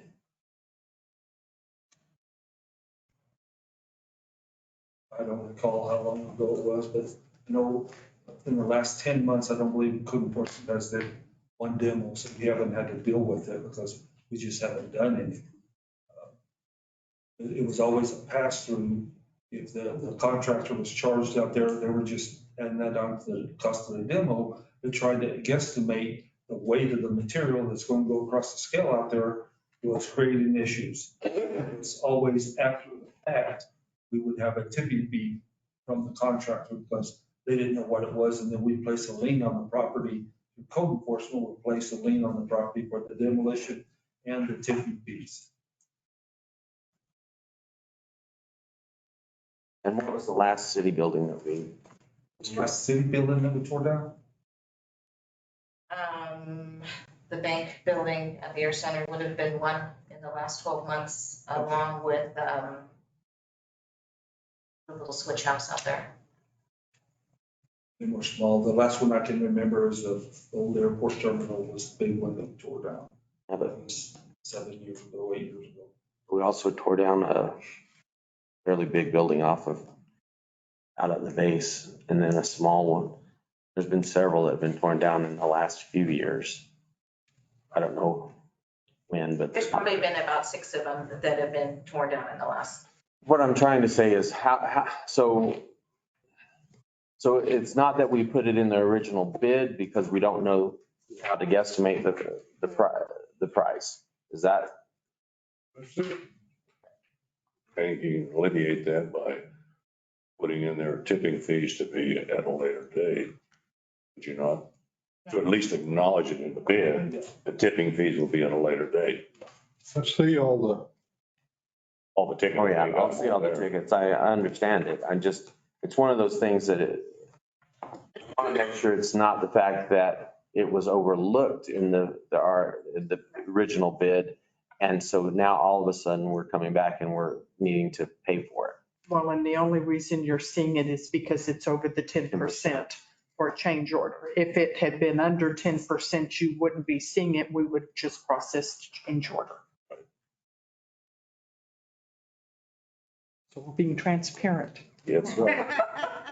You barely missed it. Barely missed it by $1,700 or $1,500. What's it? You're damned if you do, you're damned if you don't. Are you looking for a motion there, Mr. Chairman? Wait for something. Mr. Chairman, I move that we put on the consent agenda for council the approval to increase purchase order 22301,754, which was originally in the amount of $152,342.62 to now be $169,114.45.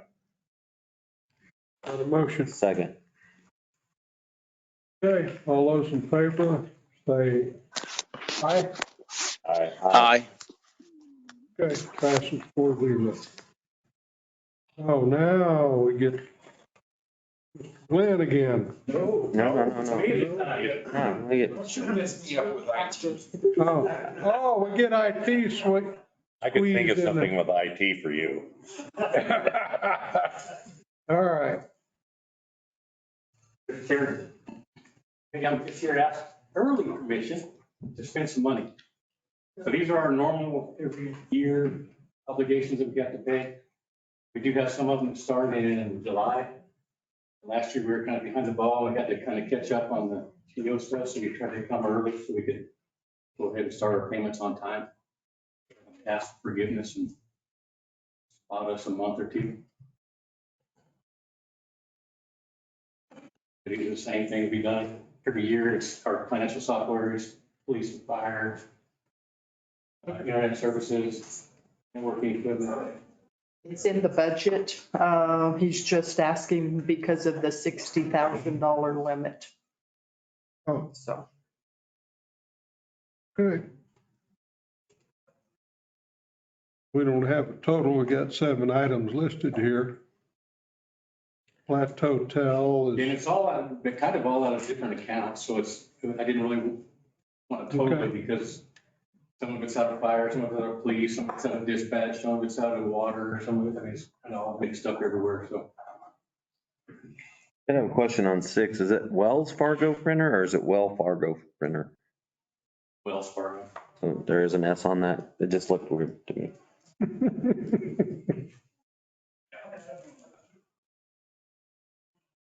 Questions? It's all budgeted, so. Motion? Whose turn? Is it mine or yours? It's your turn. I did the, All right, Mr. Chair, I'd like to send to full council to be on the consent agenda. Consider approval for the costs of the internet and transparent LAN TLS service and the following software maintenance licenses.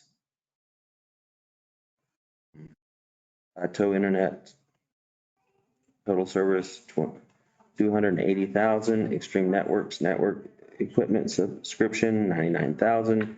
Riley Dude Solution Work Orders Asset Program, $84,540. Tyler Financial Software Yearly SaaS Support and Upgrade Fee of $450,000. Central Square Support Maintenance for Police Dispatch Fire, $70,000, $285,000. Wells Fargo Printer Lease and Maintenance for $94,000. Code 3 Microwave Dispatch Maintenance for $204,520. second. Got a motion, a second. Any further discussion? Hearing none. Those opposed signify by saying aye. Hearing none, passes 4-0. Now, Mr. Glenn. If you guys want to just approve 16 through 20, excluding 19, we can just be done. And I can go home. Okay. I'm not helping him. Good call. So all the items that I'm requesting are items that have been budgeted, and it's what we need for our service line inventory. This one's, if you click on that and see if it'll actually play. This is a pretty interesting piece of equipment that will save us a lot of time and money.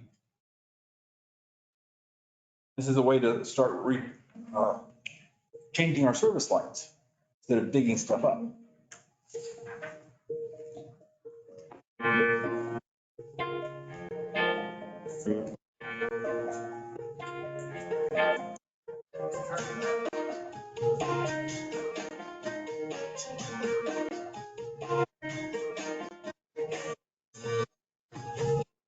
So Glenn got the credit for the music. You want me to dance?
dimension pipe?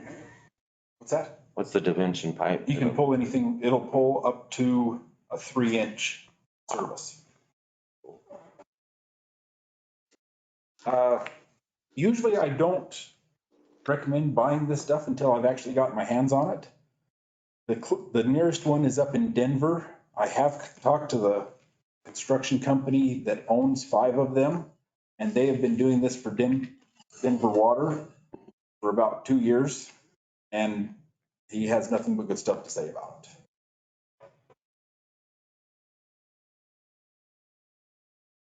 You don't have to put up shoring or anything, it looks like. Not really. And we do have the mini excavator already that it'll attach to. That's what I was gonna ask. Yep. If that's just the actual device, Yes. not the Yep. mini excavator. You put, does it pull a support wire with it or a tracing wire where you can find out? Yes. Yep. So it pulls Pulls all that, yeah, it pulls all that stuff through at the same time. or is that in your pipe? It goes on the outside of the pipe. It just pulls it through. Oh, you don't tear up How far? streets. Yeah, you don't tear up sidewalks, yard, They streets. pulled up to 150 feet was the most that the guys in Denver had pulled. Without any problem. What we have now is we run a line through there and hook it onto the back of the backhoe and drive really fast. The problem with doing that is the angle that you're working on. You're pulling it up at an angle where this one is down in the ground and it's pulling it straight. Got a lot more pull out. Yes. And you don't create a cavity that will backfill or not fill and blow a line. And this is a budgeted item. Okay, questions, gentlemen? Pictures show everything. This would be a sole source item. So we are working through the sole source stuff with the state. So what I would ask is that it be approved pending the state's approval of the sole source letter. Will you rent that out to other people if they need it? I don't think we'll ever see a day when we're not. Yeah, it's one of those things that we're using all the time. I'm just thinking there's probably earn quite a bit of money. I don't know, that would be a question for Hess on whether or not we can rent our equipment out. I mean, not rent on your operators and everything, but you might be able to. And if we go do it for another municipality, that wouldn't be, then it's not an issue, but I'm just saying, yeah. it saves people a lot of money. Parking lots and everything else for repairs. So it could be very valuable. Mr. Mayor and councilors, but I think as Glenn pointed out, I think that would have to be a legal question as well as an insurance question as well. Because it potentially could raise some liability on the city side for using equipment outside of city control.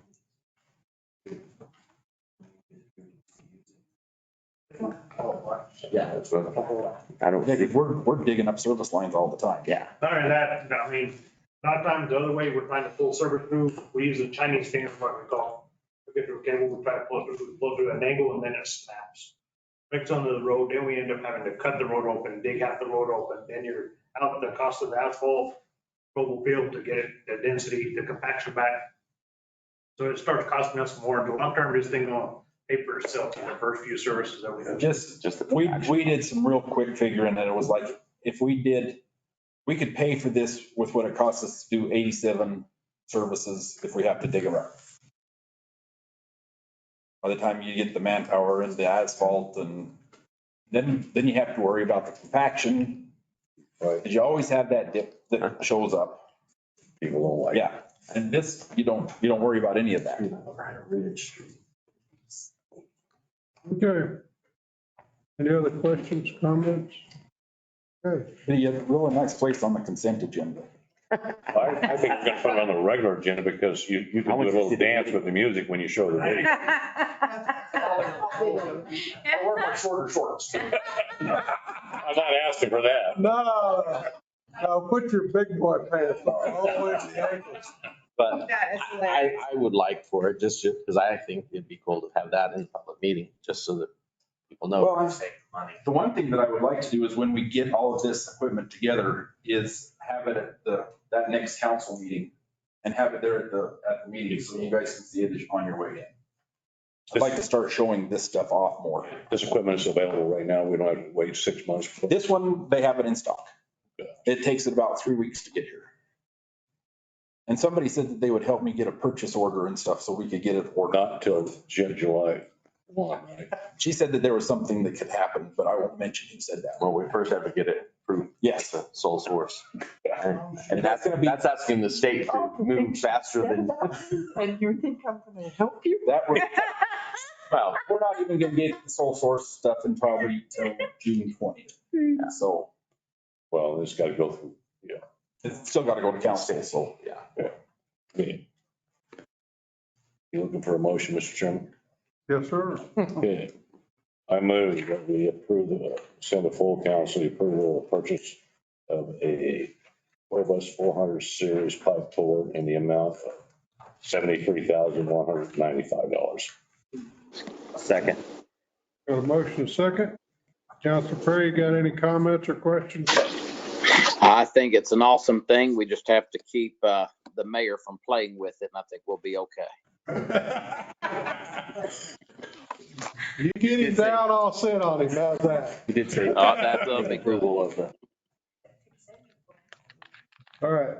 Full. Yeah, it has to be approved by the state of Mexico sole source, so.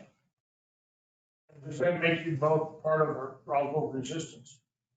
I don't know. I'll try to figure out who that is so I can ask. Okay.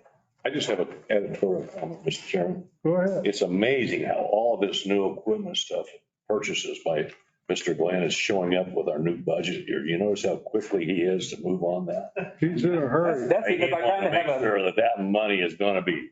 I have a deadline from the EPA and they're not people that we necessarily want to mess with. No. Okay. I did have one question that actually goes back to the last one we approved. Was that 450,000 from Tyler? Was that your upgrades too? It's the whole system. The whole system, okay. Okay. That's Katie's fault. Any opposed? I picked that. Any opposed? Hearing none, passes 4-0. Item number 17. You're still here. As we're out doing all of this work, we want to be able to track all of our service lines and map them.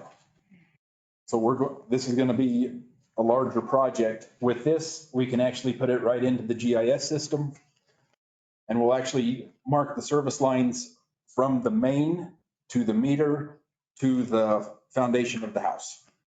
So we'll have all that information available. And that'll help our residents a lot too, because a lot of times we get a phone call, well, where's our water line running? We have no clue. Start digging. Yep. The work on sewer line? That's Yes, my next question. This is just the device that goes out and maps stuff. So we can use it on everything. Work on sewer line. Yes.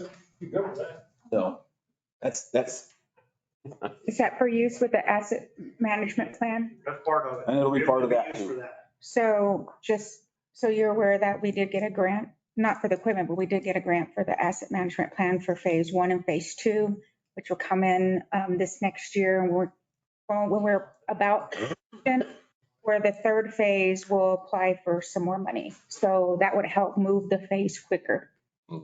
The other thing that we will do with this as part of the asset management plan is I have one of my guys that will go out on Friday and they will map all the repairs that were done that week. So that way, when we get to the asset management plan, we can start seeing where our problem areas are.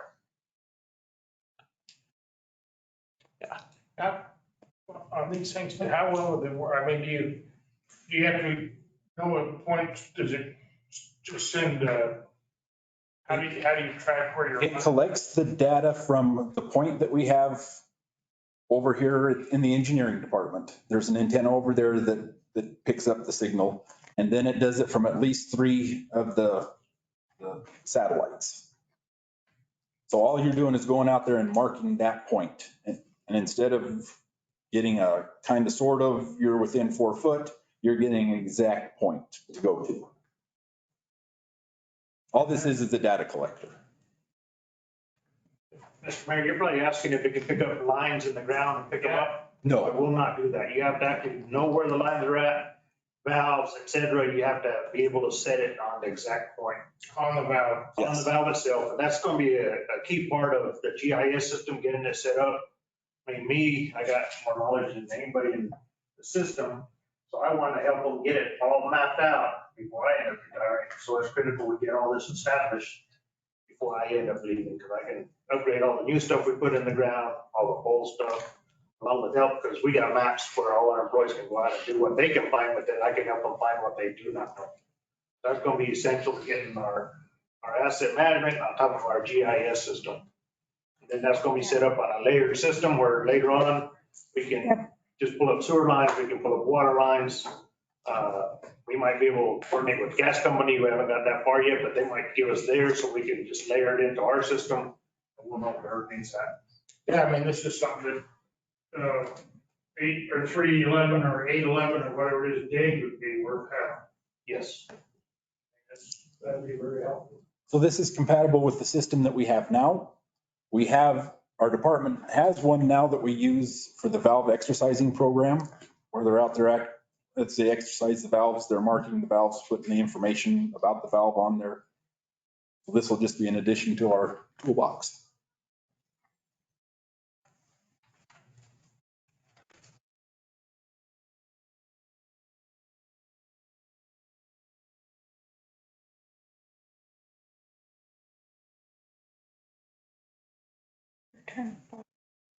Turn, that's what that side look. That would be helpful. I'm ready to move. I'm sold. Sharon, make a motion to be placed on the city council's consent agenda. Consider approval of the purchase of a TopCon Hyper VR network rover system and related accessories from GeoShack in the amount of $21,815.80. Second. Got a motion, a second. Councilor Perry, you got any last words? No, sir. Okay. Any opposed, signify by saying aye. Hearing none, motion's approved 4-0. Warehouse inventory. So I'm requesting reauthorization for the next year for to be able to purchase from these 4 vendors up to that amount, just like we did last year. These amounts are lower than they were last year because we didn't spend what we thought, so we brought the amounts down. And if we get anywhere close to those amounts, then we'll come back and ask for further authorization. That program worked out very well. It sped things up quite a bit for us. And then we still have a certain mean person that is our final check on these. I don't have any idea who you're. Typically, a purchase order is a 3-step process. With any of these purchases from these 4 companies, it'll be a 4-step with Janie making the last, making sure that we're all square on it. It's the best thing you've said all day. I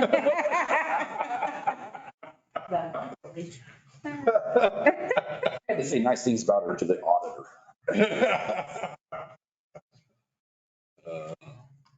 Questions? Motion? Mr. Chairman. Go ahead. We send that to full council last year. Yeah, that's the one thing. Last time Parker said that it has to go to full council. It can't go on consent because it's an authorization. Yeah, so I sent a full council recommending approval of the warehouse inventory purchasing authorization request to the 4 vendors, Baker Utility Supply for not to exceed $225,000, Core and Main not to exceed $225,000, Resource Wise not to exceed $150,000, and Ferguson Waterworks not to exceed $225,000 for fiscal year 24. Second. Got a motion, second. Any further comments? All those opposed signify by saying aye. Motion passes 4-0. We're skipping item number 19. So swordfish, lead pipe detector, that's one of those other EPA thingies. Yes. This makes it so we don't have to dig up all of our service lines to see what they're made out of. This company has invented, basically, they found this by mistake. And they've put it together, and you can run this tester down through the water line, and it puts out an electronic signal hooked back to the computer, and it will tell you what the line is made out of. If it's steel, if it's plastic, if it's HPE, or if it's lead. And it does it by the way the signal is returned back into the sensor. And then you're also, when you pull it out, you do a secondary swab test on the sensor with a lead detection swab, just to confirm stuff. This is the only company that makes anything like this. And it has been approved by the EPA. And there is a standard for using this through American Waterworks Association. So it's got all the holy water on it. Yeah. The really nice thing about this is once we get done with the inventory, we don't just throw it away. We send it back to the factory, they reconfigure it, and then we can use it for leak detection. Cool. Yeah, that was one of their big selling points, because everybody's going, yeah, I'm gonna spend, $80,000 on something, use it for a couple of years, and then it won't do anything for me. But that's what they were originally making it for, was the leak detection, and found out that they could do the lead detection too. You just have to send it back and they change the motherboard and you're ready to go. Questions? And a question, I mean, this is required that we have to have this piece of equipment. Yes. Well, we don't have to have this piece of equipment. We have to have something. We have to either do something like this, or we have to pothole the line every 10 feet all the way to the house. So, which leads me into, they're requiring us to do this. Are there grants available for these pieces of equipment? Not yet. The problem is it's unfunded mandates. Under the lead and copper rule. And they just dumped it on us and said, oh, by the way, it's due next October, which we're really sure that they're going to give us extensions on it. But we still have to show that we're in the process of making it happen. I get it. It's an unfunded mandate, where's the grant money? Come on. The only thing that the states even talked about is possibly some loan money for this. They sent out feelers on the loan money. We did put in a pre-application for it, just to be There's nothing available on the Fed at the federal level. All that stuff has to come down through the state, and the state says that they haven't made anything available yet. Okay. Will it detect transite pipe? No. We have a firm map of where all our transite. We got pretty good maps of where.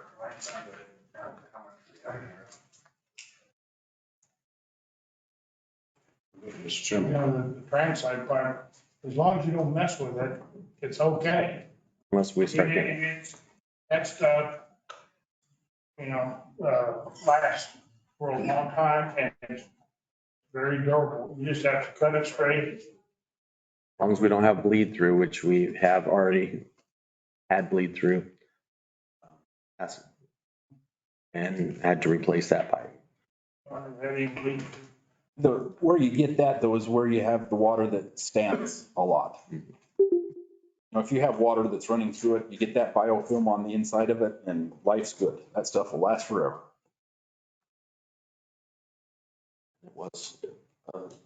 It was on a pipe that wasn't being used very much. Yeah, if you turn the water off downstream, it'll just fall plumb on you. Okay, what's your pleasure? Mr. Chairman. I move we send for council approval of the purchase of an Electroscan swordfish lead detection tool from Ferguson Water Works for $78,000. The approval will be pending approval by the state of New Mexico sole source determination from the state purchasing agent. Second. Got a motion, a second. Any comments, Councilman Perry? None.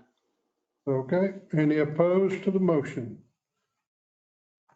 Hearing none, passes 4-0. And this will be on a separate purchase order from the warehouse Ferguson stuff, so.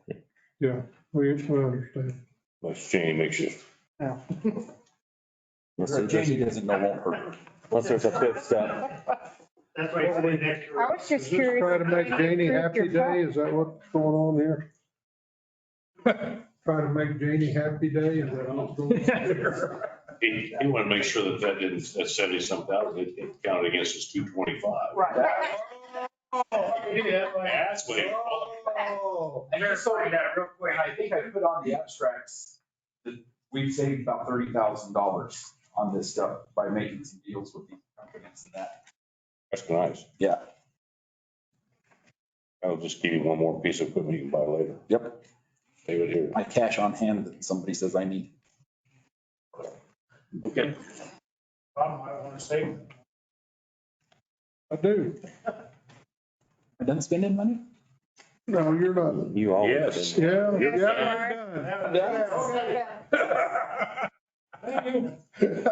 Next one. All right, we need a resolution supporting Chaves County's assumption of the Great Blocks Main Street grant. And who's doing this? Says you are. It's, Mr. Chair, I'll be happy to do this. Or I can just. We have Main Street Roswell here with us, and we have the attorney. We've all reviewed this together. I'll just say that Main Street Roswell and Chaves County both approached the city recently in the last couple of months regarding the Blocks grant, the Great Blocks grant. So originally, the city was the fiscal agent or pledged to financial support to act as fiscal agent for Main Street Roswell. Regarding the Great Blocks grant, again, both Main Street Roswell and Chaves County have approached the city requesting to transfer the project as both fiscal agent would move over to the county by the request away from the city, and the county would act as fiscal agent and also would assume the operating costs of the project after the fact, regarding restrooms and so on and so forth. Of this project. Yeah, so to give a little more background, in 2017, we agreed to be a fiscal agent. It was a $2.1 million grant. The city would then have a match that was going to be $400,000, and it was going to be a few blocks in. The county has had the area behind the courthouse on their ICIP for years, and thought that 2.1 million would be a nice addition, and it relieves the city of any financial obligations. Councilor Perry graciously consulted with Main Street New Mexico, and they are also 100% on board. We've met with them, with the county, and Main Street's here if you'd like to ask them questions. They're the real brain here. So I guess the only thing I need to say about that is that we did have a meeting that included Daniel Gutierrez, who is with New Mexico Main Street and also represents the Economic Development Division. And they're the ones that sent out the letter approving the grant in the first place and awarding us a $2.1 million. And so before we made any changes and moved monies over or had any discussions about doing that, we visited with Daniel Gutierrez, and he gave us basically a kind of a blueprint of what needs to happen first, what needs to happen next. The first thing he said was a resolution from the city, backing away from the project. And the other thing was, well, let me just back up just a little bit to tell you the location of the Great Blocks. When it started 2019, when was the first time they started talking about it? the first discussions were 2019. 2019. So I wasn't here at that time, but the location that they had selected was on Railroad Street, which is 2nd and Railroad. And it will encompass an area where Xcel Energy has a transformer, I think it's called, and another, like an empty lot, a transformer and another empty lot. And when I came on board and a few other board members came on board, we questioned about that location. Why did we pick that location in the first place? We were not really happy with the location and the fact that it was highway that's going through there. There's no way to put crosswalks. There's no way to get to it short of just going across the street, coming over here and going down on the south side of Second Street to get to it. So it really wasn't a location that we understood why it was there in the first place. And in doing research, that's when one of our board members found that the county had this money or was looking, had an ICIP had a park on their ICIP list of wanting to do a park of their own. So that's when we started the discussions with them, saying, what would you think about moving the great blocks closer to Main Street, a walkable area? We already use the county courthouse. Their area would be, like he said, directly behind the parking lot of the county courthouse, which that was going to be a problem for us. We didn't have enough parking where we were going to be anyway. And not to mention the possible remediation of that area that was going to need to take place. Although Excel Energy's been fantastic to work out and work with, because that was their property and willing to work with us. We were concerned how much more money it might cost us if further remediation was needed there. So anyway, long story short, it starts with you guys saying, okay, fine, we don't want this. You guys move on with it to someplace else. And then the county said that they would, I was at the last county meeting. They did discuss it at the county level and they sounded okay with everything. They're waiting just for our letter or the letter from the city. Resolution from the city. Then it would get a letter from the county. And then New Mexico Main Street would do all the contractual agreements in the county instead of the city. Pardon? Yeah. Re-awarded the money. And yes, they did agree. They did ask questions. Bill Williams was there during the meeting, and they did ask questions about their responsibility and what percentage of that would they be responsible for. And they were told and they understood all of that. They did have recommendations of what they wanted in that area, which I think is fantastic, putting fence around it, putting up a bigger, I guess, cinder block type fence to keep the noise from the railroad not to be so loud. They're planning bathrooms there as well. It's another venue. They probably won't even charge for it, just like they don't the courthouse. So anyway. Basically, what's happening is that with the county's corporation, we're moving from a block south of Second Street and moving it over here and attaching a block to the south of the old place.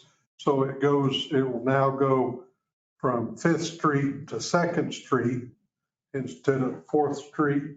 Fourth and Fifth. Yeah. Fourth. Into Fifth. Fourth and Fifth. Yeah.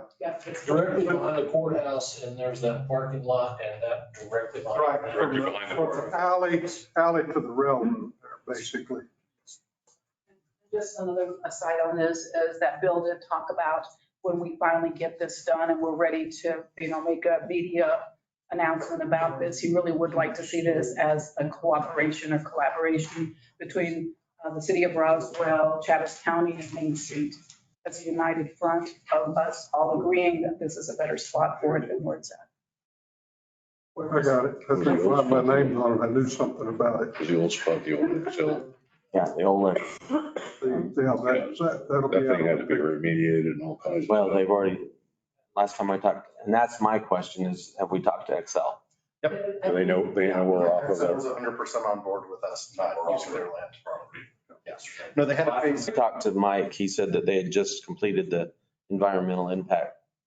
Yeah, They pushed that area. there would be. How long ago was that? It was just probably less than a month ago. And it was possible that we had not formally announced Excel because of the fact, well, we couldn't announce it until all the parties agreed. But I did loosely let him know about that because he was going to a meeting with his higher ups. And I let him know that this was the plan. The resolution had not been done at that time.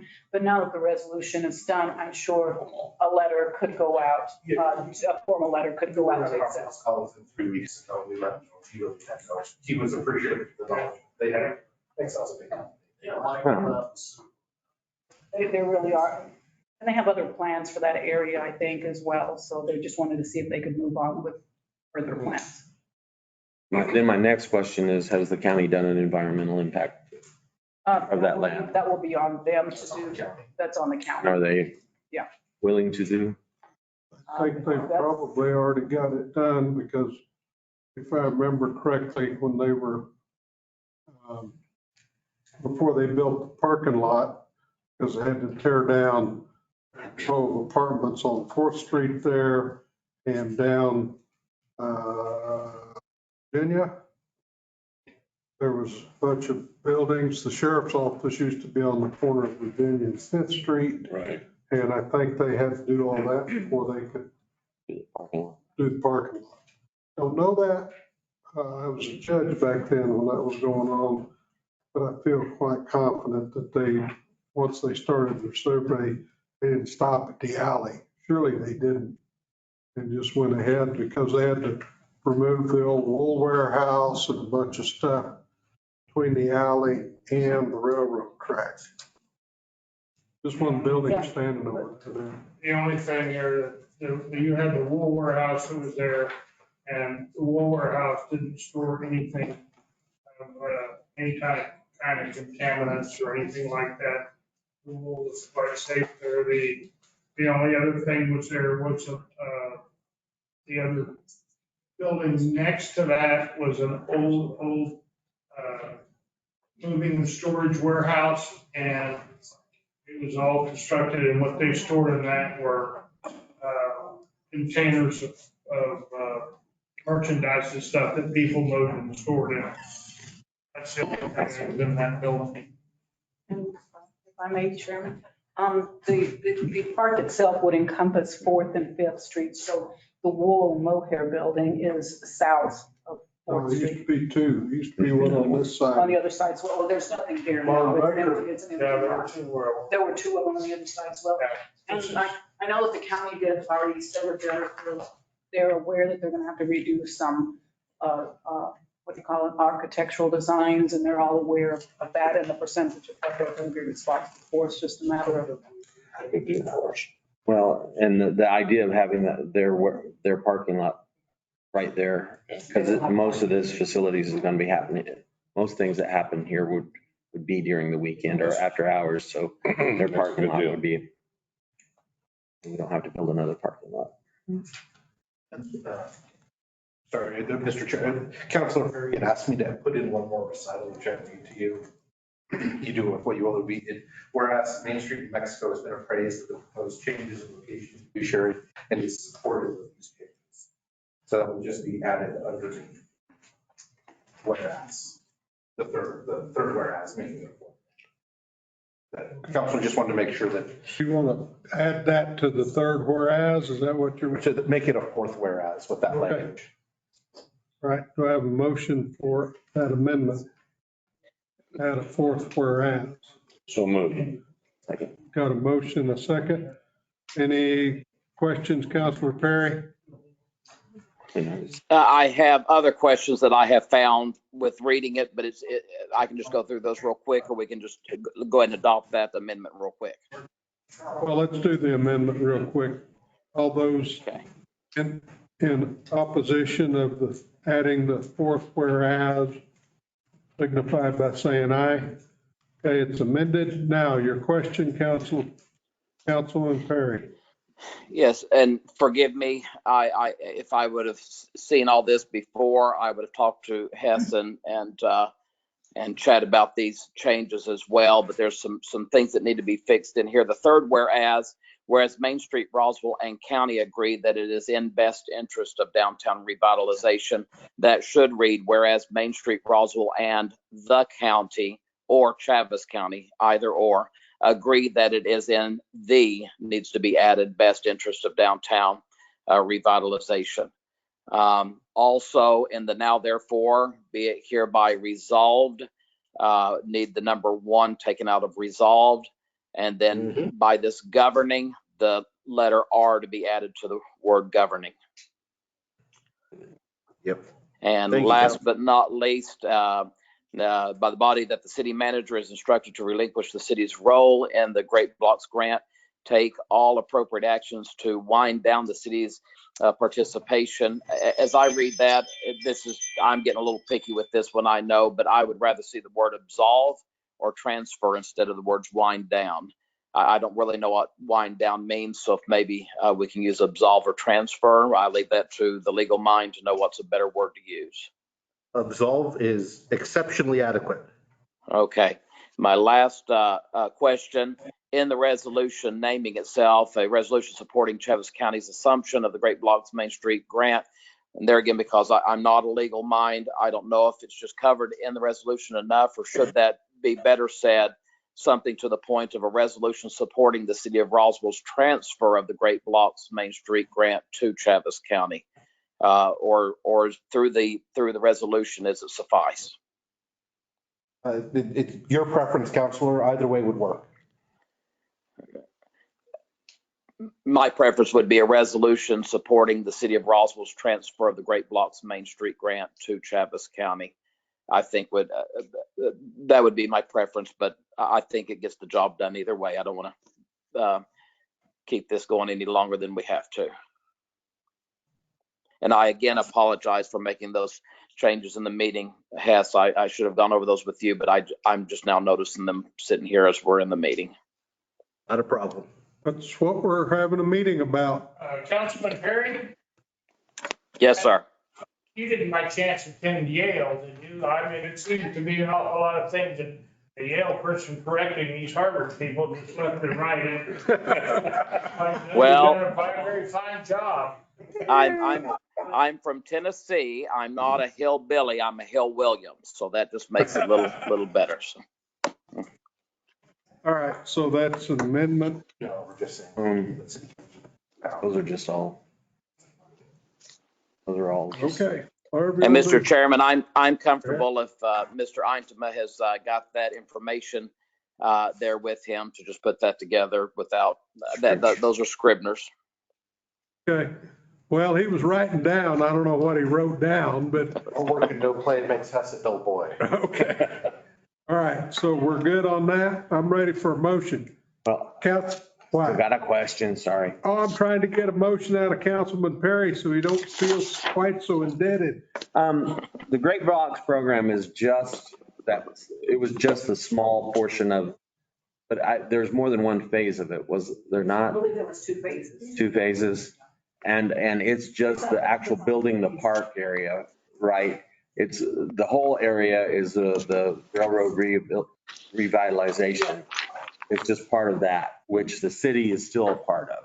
We're not stepping away from that. And that's where I wanted to make sure, because it's the flow through. One of the reasons there was a little hiccup on where this was originally going to be put was kind of out of that district. It was out by a block. And so this gets it back in the block. So that flows better.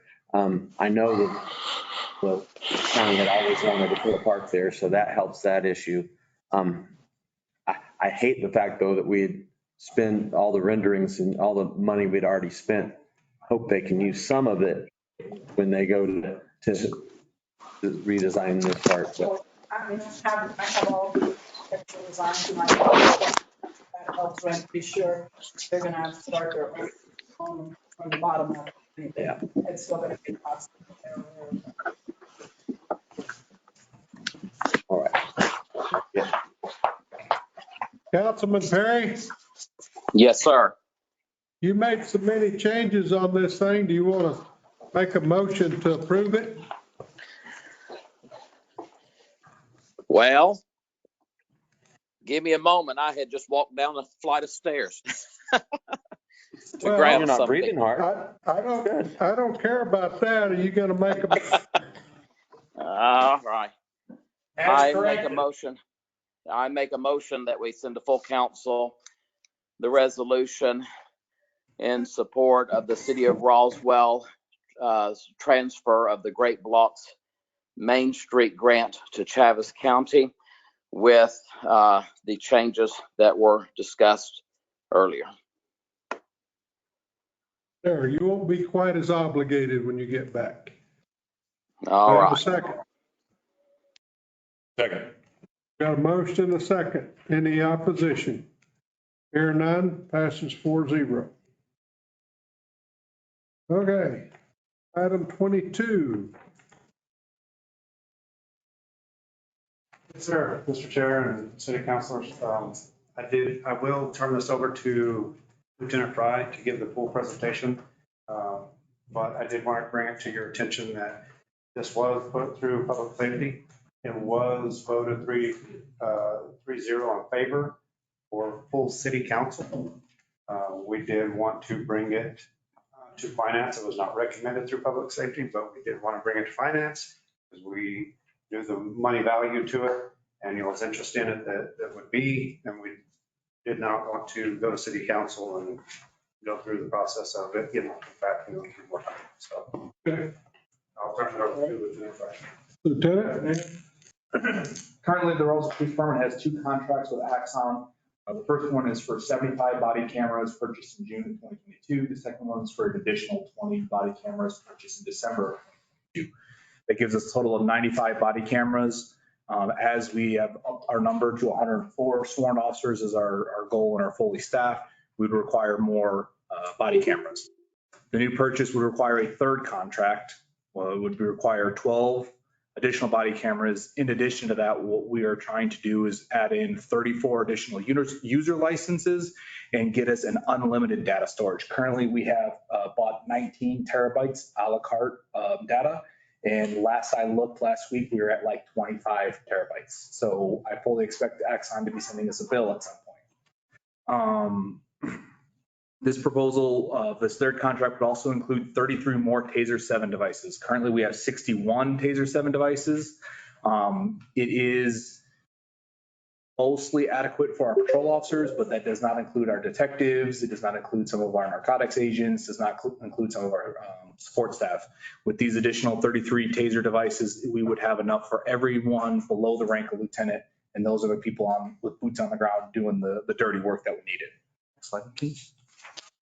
Again, currently we have 2 contracts. We would, and Axon is willing to do this with us, to merge all of the 2 contracts and this third additional contract into 1 contract. This would alleviate having 3 separate warranty timelines, having 3 separate payment dates of 3 separate payments. The way the body cameras are worked, it is a 5-year contract. Halfway through that contract, they pull every single body camera back and give us all brand new body cameras and does not change the price in our contract. With having 3 separate contracts, we have to then go through and figure out whose body camera is up for renewal. And instead of doing this, what Axon has offered to us is the ones that we already have on the streets. They would extend that warranty up into 2.5 years from this, when we sign this contract. And so the ones on the streets would stay on the streets for a little longer than the 2.5 years, but they would be covered under warranty. Then at the 2.5 years from the new contract, they would pull all 107 body cameras off the streets, give us all new, brand new equipment, again, not changing the price on anything. Compiling the 3 contracts would actually also lower our monthly payment. What we were able to do, or I'm sorry, yearly payment. What we were able to do is we realized there was parts of our contract that we've already were obligated to that we're not using to the fullest. And because we are reworking it and getting this whole brand new contract, we were able to trim some of the fat on that.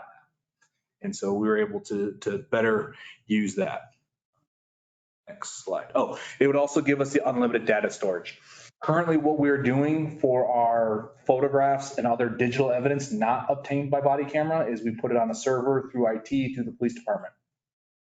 We have to buy server blades. We then have to burn it on a disk, hand it to the DA's office, made it available to the city attorney and other entities. Axon has a device and a platform called Axon Capture, where an officer can have an app on their personal phone. It will take a picture, upload it directly to the cloud, and as soon as it's uploaded to that cloud, the DA's office, the city attorney, and anyone else with the proper rights and access would have immediate access to it. The way they use their platform is the picture is stored on the app and it's sent right to the cloud. It is never stored on the officer's phone. It is never subpoenaable for their officer's phone. It's the same way that we can actually review our body cameras as with the phone, but as a player only. It is never saved on there. If they do, that's a violation of policy and other issues. Slide, please. If we were to make this purchase with 3 separate contracts, it would be $841,907.61. However, if we were able to consolidate these 3 into just 1 contract, It would be for $694,272.19, which would be a saving of $147,635.42 over the life of those contracts. The payments would be made for the law enforcement protection grant. It has been forecasted that this will increase and we should be able to cover that with no changes to the budget or other expenditures expected. This is just a little visual of it. And obviously in 2022, when our 2 current contracts, if we add the third, that would be the gray part versus 1 consolidated, it would be straight across. In 2026 and 27 is when the first 2 contracts would run out. However, Axon is very much license based, so we would have to sign at least 1 more contract with them to continue using the newest body cameras and have access to the evidence. So even though it looks in 26 and 27 that it would be cheaper, there would be more contracts to be discussed back by then.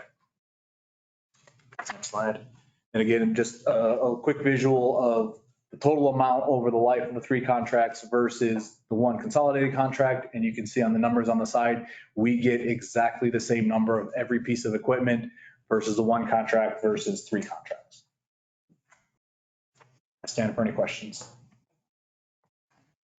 Councilman, questions? Mayor wants to say something? You know, on these contracts, when you're gonna send out, immediately send out all the documents to the district attorney and everybody else. Can you get those back? So when the current way we do it is we make a copy of everything. So our evidence is maintained on the server, the pictures and like if there was an email or surveillance video sent in by a citizen, that is maintained on our server. That's a chain of custody and that's our evidence. We make a digital copy of it, provide either a zip drive or a CD to the district attorney's office. With this system, we would upload it to Axon's platform. And there are multiple people at the district attorney's office that have the rights to log on, download it for their case. Same with the city legal. And so they would get their copy right then and there. And the original evidence, the original copy would stay on the Axon server and preserved for chain of custody. That's fine. I'm just saying, can you get it back? An individual that worked for me was arrested by the Roswell Police Department and put in jail and taken, and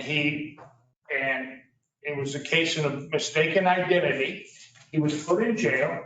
He had to stay there. It cost him about $10,000 to get attorneys and everything else, only to find out that the city of Roswell wrote him an official apology. He cannot get his records of that arrest off his deal. He was, had to go back, he was in the process of getting his citizenship. And he had all kinds of problems with that.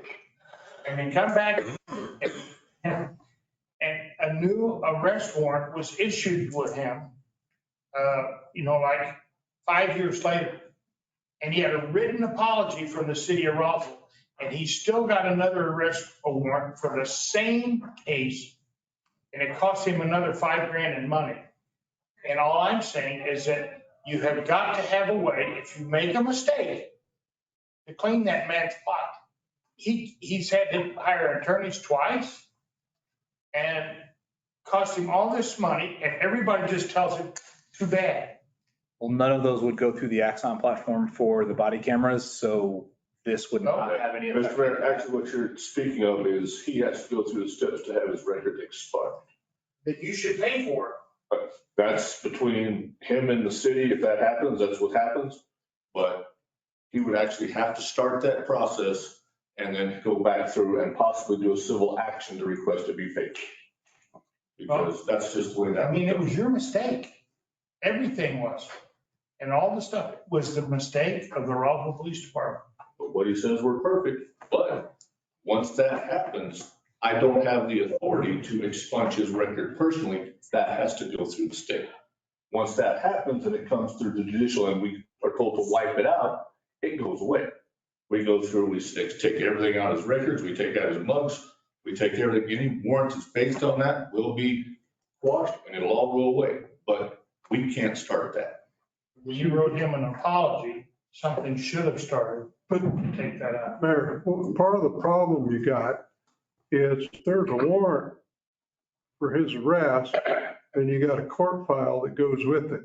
What he's talking about is just the evidence that's supportive of that court file. So actually, it's a two-step process. City of Roswell may have messed up. I got that. But then you're gonna have to go to whatever court and make a formal request to expunge the record. And that is where they get their information. I don't know if immigration has, the only other place I can think of that they might get a glean of is NCIC, but they just go to nmcourts.com, it's in the state of New Mexico, and it comes right out with their name and date of birth in there.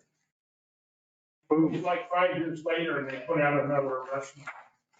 Then that's a that's a court problem, potentially the DA's problem, depending on, I don't know if it was a felony or a misdemeanor or whatever. It's a cumbersome process and I hate it whenever you get out of the box on this stuff. But I've seen it happen before. It never happened in any of my cases, but that doesn't mean it doesn't happen. And whenever you're dealing with the thousands and thousands of cases, the judiciary and the police have got, mistakes happen.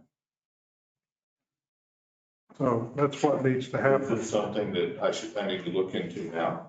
Or is it something? It's never been fixed. If you'll forward the name over to DC Taylor, we'll take a look at it and see if there's something we can do. But I bet you your problem's at the court, not with the RPD. Where it'll have to start us through the courts and come back down. Issued a warrant for a failure to appear, probation or anything like that. That comes directly from the court. That doesn't come from us. And again, that would have no bearing on the Axon system. This will just be, again, even our homicide photos, we have 300, 400 homicide photos that now goes onto a server. Well, it's going to go onto a similar server just on the Axon platform. And as soon as we put that on there, the DA's office, the city attorney, even the defender's office would have access to it rather than us having to burn a disk, send it over, they lose a disk, burn another disk, send that disk over, and the disk only contains the photos. Doesn't do anything with the record, just shows the information. This is only digital evidence. It doesn't have to do with warrants themselves, even the police reports, that's on a separate one. This is just digital evidence. Backing up digital evidence, Axon has 7 servers throughout the country that this is all backed on. So if something goes haywire, we don't lose it if they lose one of their sets. Axon is used by thousands of law enforcement agencies. I could throw out all the different acronyms that have approved Axon. They are on state contract. As when I was a judge, this is the way I understand it, you guys correct me if I'm wrong. But if I had a failure to appear warrant that I wanted to issue and it was an RPD case, then my clerk would make out the warrant, I'd sign it, and then it'd go to RPD for you guys to put on NCIC. This may have changed, it may all go to our central dispatch now, I don't know. It goes to central dispatch and any entity in the state can serve it. That's right. And it doesn't matter if it's a state police or an SO case or whatever the deal was, it goes to NCIC. And that is out of our purview because that's a federal system. And there's all sorts of bells, chimes, whistles, and holy water that's got to go to the person that actually enters the data. And I have done it in the past. I don't mind helping somebody who has been wrongfully done. That's just as important to me as finding somebody who did something wrong. Yeah. So I don't know exactly where that case is. I'll be glad to do what little piece that I know about it, but you've got an offer to get Taylor to work on it, go to work. Great, thank you. Okay, gentlemen, questions? I have no further questions. I've got a question. This looks like a budget item. It's part of the grant. So what we will do with grant funding is when they're awarded their grant, we'll give them full budget authority, but we won't know that until So we're gonna, June, The July. LEPF will come in just before the budget takes effect. okay. And then are we gonna have to come back and do a resolution for this? No, because we will give them full budget authority. So when you all approve the budget in July, they will have budget authority at that point. Well, we're at that funny time of the year to where we're doing stuff now that's gonna be kicked off till next year, and I wanna make sure that I am. That was even in the consolidated contract, it is dated for July 1st and then expires July 31st. So it was planned on next year's fiscal. Answered my question. Okay. Well, I see this has already been sent to full council through public safety. Yeah. And there's not a physical, in fact, there's a savings of money, correct? Well, So we're adding additional items. So once you do that, but consolidating will save us versus having separate contracts. and I beg to differ with you, saving money and spending money all need to be kept track of. Right. So that's the reason why it's here, is to keep track. So, but it's before us, it's an action item. I'd like to go ahead and make a motion that we join public safety, if that's what makes you feel better, in moving this on and being done with it. So what do you guys want to do? Well, it just says it passed public safety. How do we know to go send to full council of public safety? That's what they, in their, They sent it to full council? yes, in their committee meeting, they voted 3-0. I don't remember the exact date, but it was 3-0 to move it to full council. Thanks. That's exactly right. So what do we need to do here? Because there was a financial issue when it did come here, so. No, I don't disagree with that. So concurrence with the Public Safety Committee's recommendation to send to full council, Councilor Halverson will be the one that will present it at full council. Okay. Well, I think we ought to move concurrent. Go on. Yeah, I make that motion. that we- Okay, got a motion Second. and a second. Council Perry, you got any questions or comments? No, I vote in favor. Okay. Any opposed? Passes. 4-0. Okay, now we got a budgetary item, revenue and offsetting expenses for JAG grant, it looks to me like. Is that what we're on now? Yep, they're gonna present. Well, this is gonna be an interesting one. Oh, boy. I know. I'm actually asking to add money to the budget that I can spend within the next 20 days.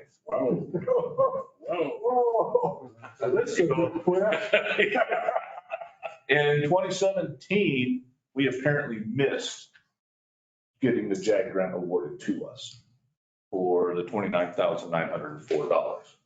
DOJ actually notified us that we had missed it, and if it's not expended by June 23rd, they're recalling the money.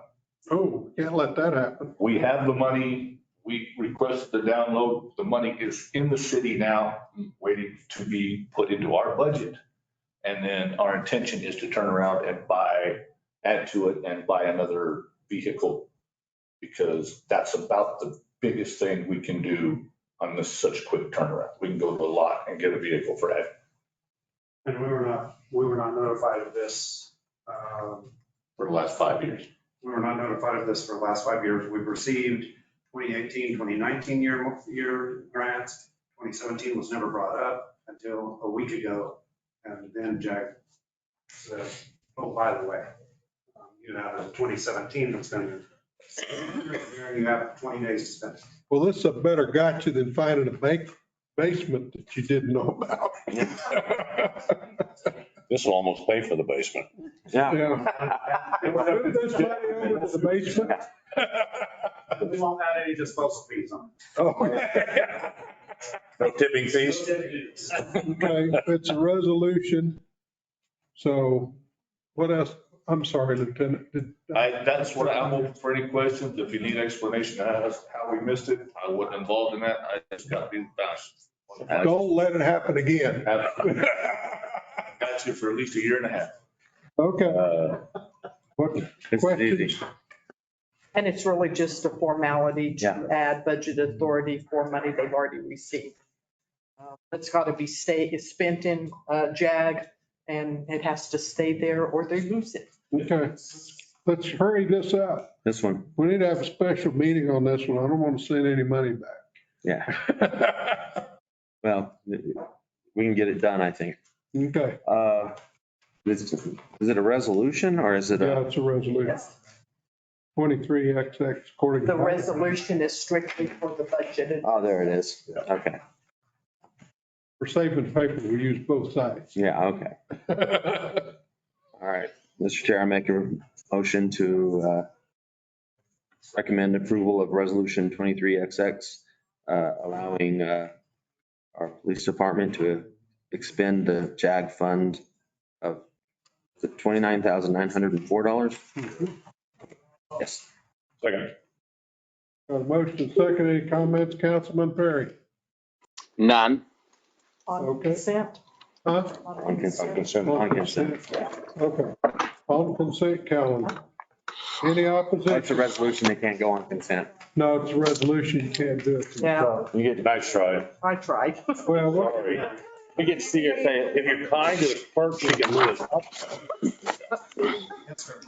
We're always last. All right. Yeah.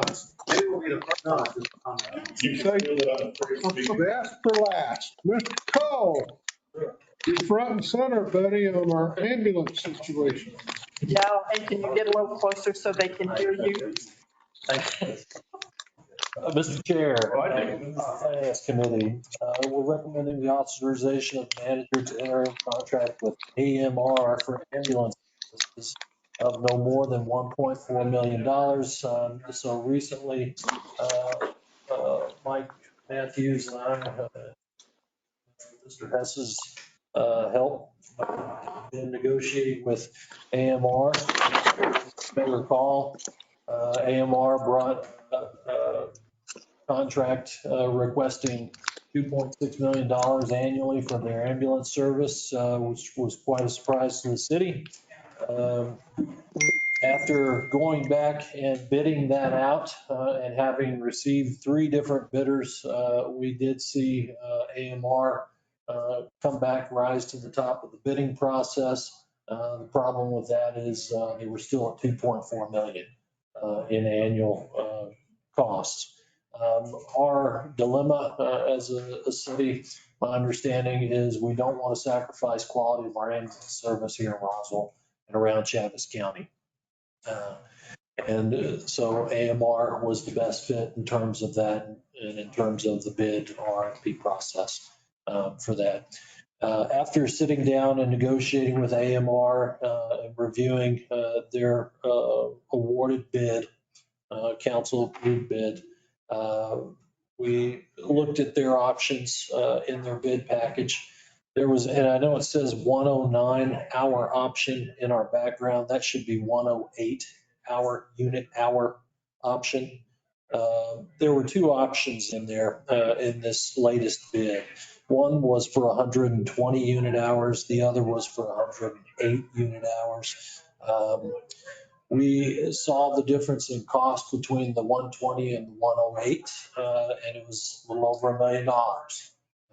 And so in looking at that and also in discussions with AMR, they had said that, you know, if you guys picked up, moved to your dispatch system, Pecos Valley, PVRCC, I think, dispatch system, that would be a cost savings to you in this. If you took some of our EMT personnel and moved them into your station houses with your firemen, that would be a cost savings to us and to you as well, which would be perfect in terms of picking the litter from their staff if we ever want to stand this thing up on our own, which I think we do, or we need that option. So in looking at that, that was about $142,000 worth of cost savings according to AMR. So Mike Matthews did submit back to AMR with those changes. The 108 unit hour, that would entail 7 ambulances as opposed to 8, with the understanding that we do have an ambulance with our fire department. It was donated to us by Carlsbad, my understanding, or will be donated. And I think we have another, we'll have two. So we've got one on site now, and we'll pick up the second one from Carlsbad Fire Department. So again, this 108-hour option was 1.49 million. You subtract off the 142,000 and you get to 1.348. That's what we've submitted as our offer to AMR at this point for the contract. We have not heard back specifically from AMR on our offer or a counter.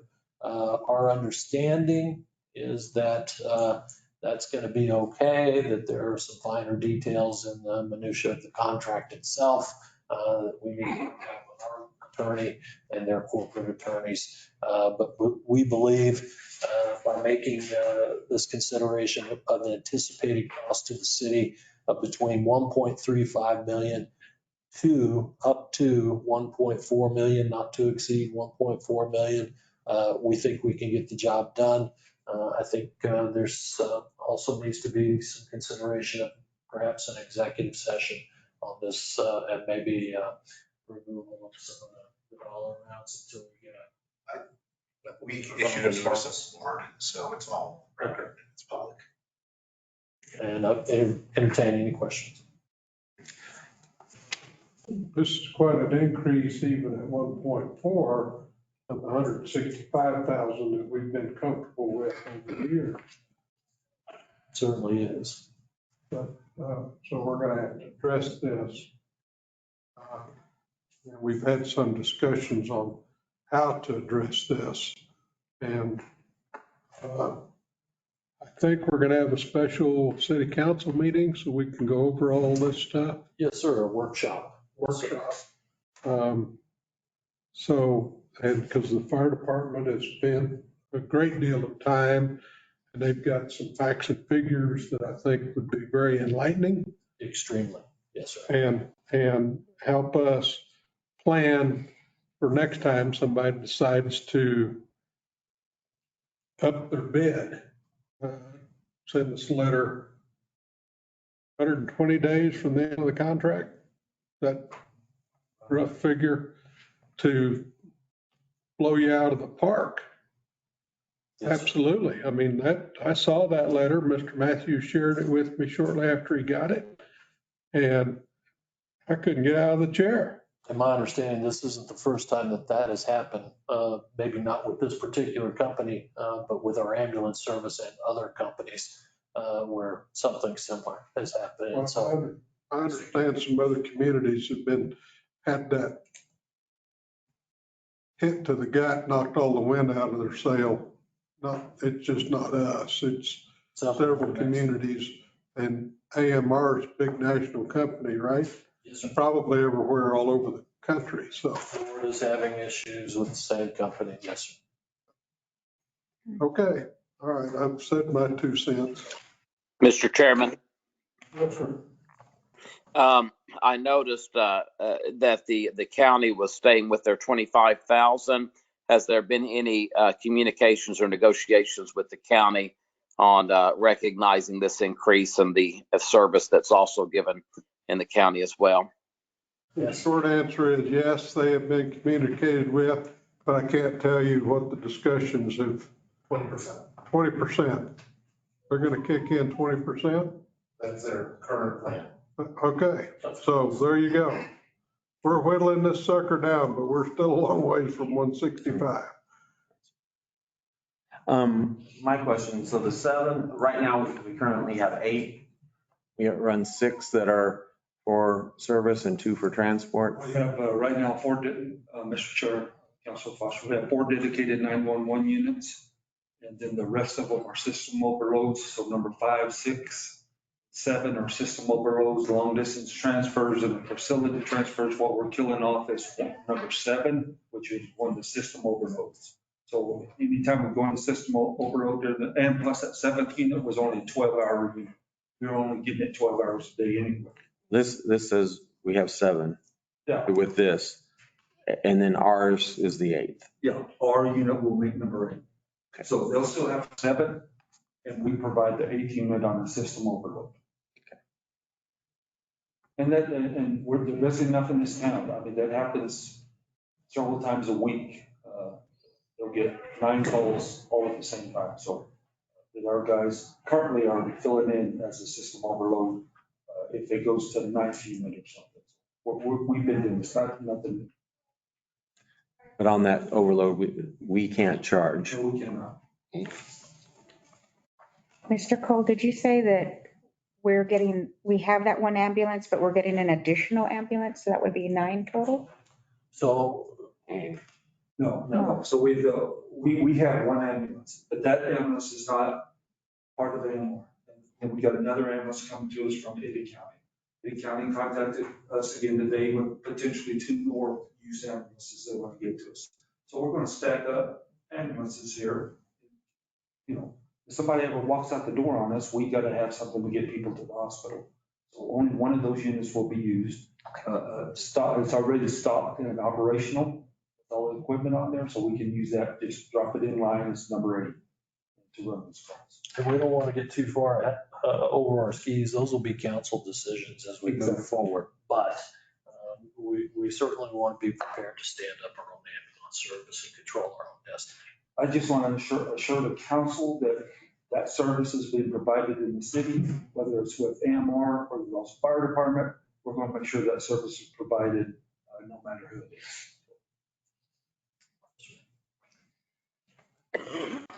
Further questions? Did that answer your question, Mr. Council Perry? Councilor Perry? It answers it enough to allow me to feel comfortable with moving forward. That I think it was said that we will have an executive session where maybe greater questions could be answered there. Yeah. Mr. Chair, I believe we're planning a workshop to discuss the fire department's proposals, their ideas on staffing, and eventually someday if we had to take over the service, whatever. But we just want to lay that entire proposal out with all the council so that you understand what we're looking at and what we're planning on doing. Laying the plan out. Yeah. Good. When's this current contract expire? 30. The 30th. Oh, 30th. Yeah, so from legal perspective, we prefer to give you the full contract up front. We're waiting to hear back from AMR's attorneys. So if they accept the edits as provided, then we just want Chet to be able to roll with it quickly so that we don't carry into a month to month that's more expensive than the contract we're negotiating. Right, so my question to that is $1.4 million enough authorization? Okay. Councilor Arthur, if it's not, we'll be back. Quickly.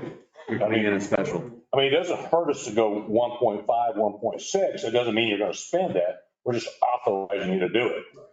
If we hear back in the next week before council, will make the amendment. Okay.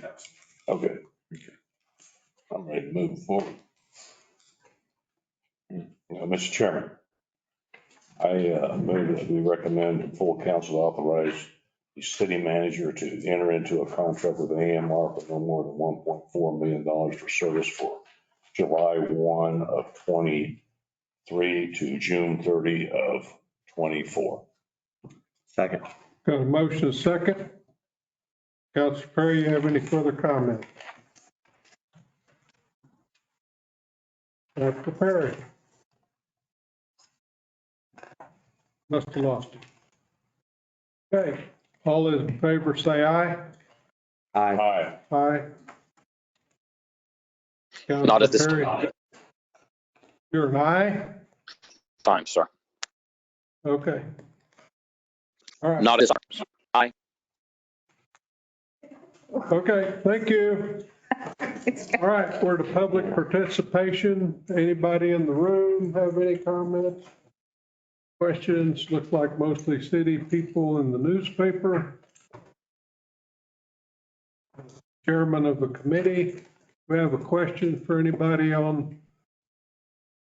that's been listening in. Now's your time. Anybody? Going once? Going twice? Okay, I guess we're done. See you all at the next meeting. We're adjourned. Yay. Mayor's. Just took 3 hours.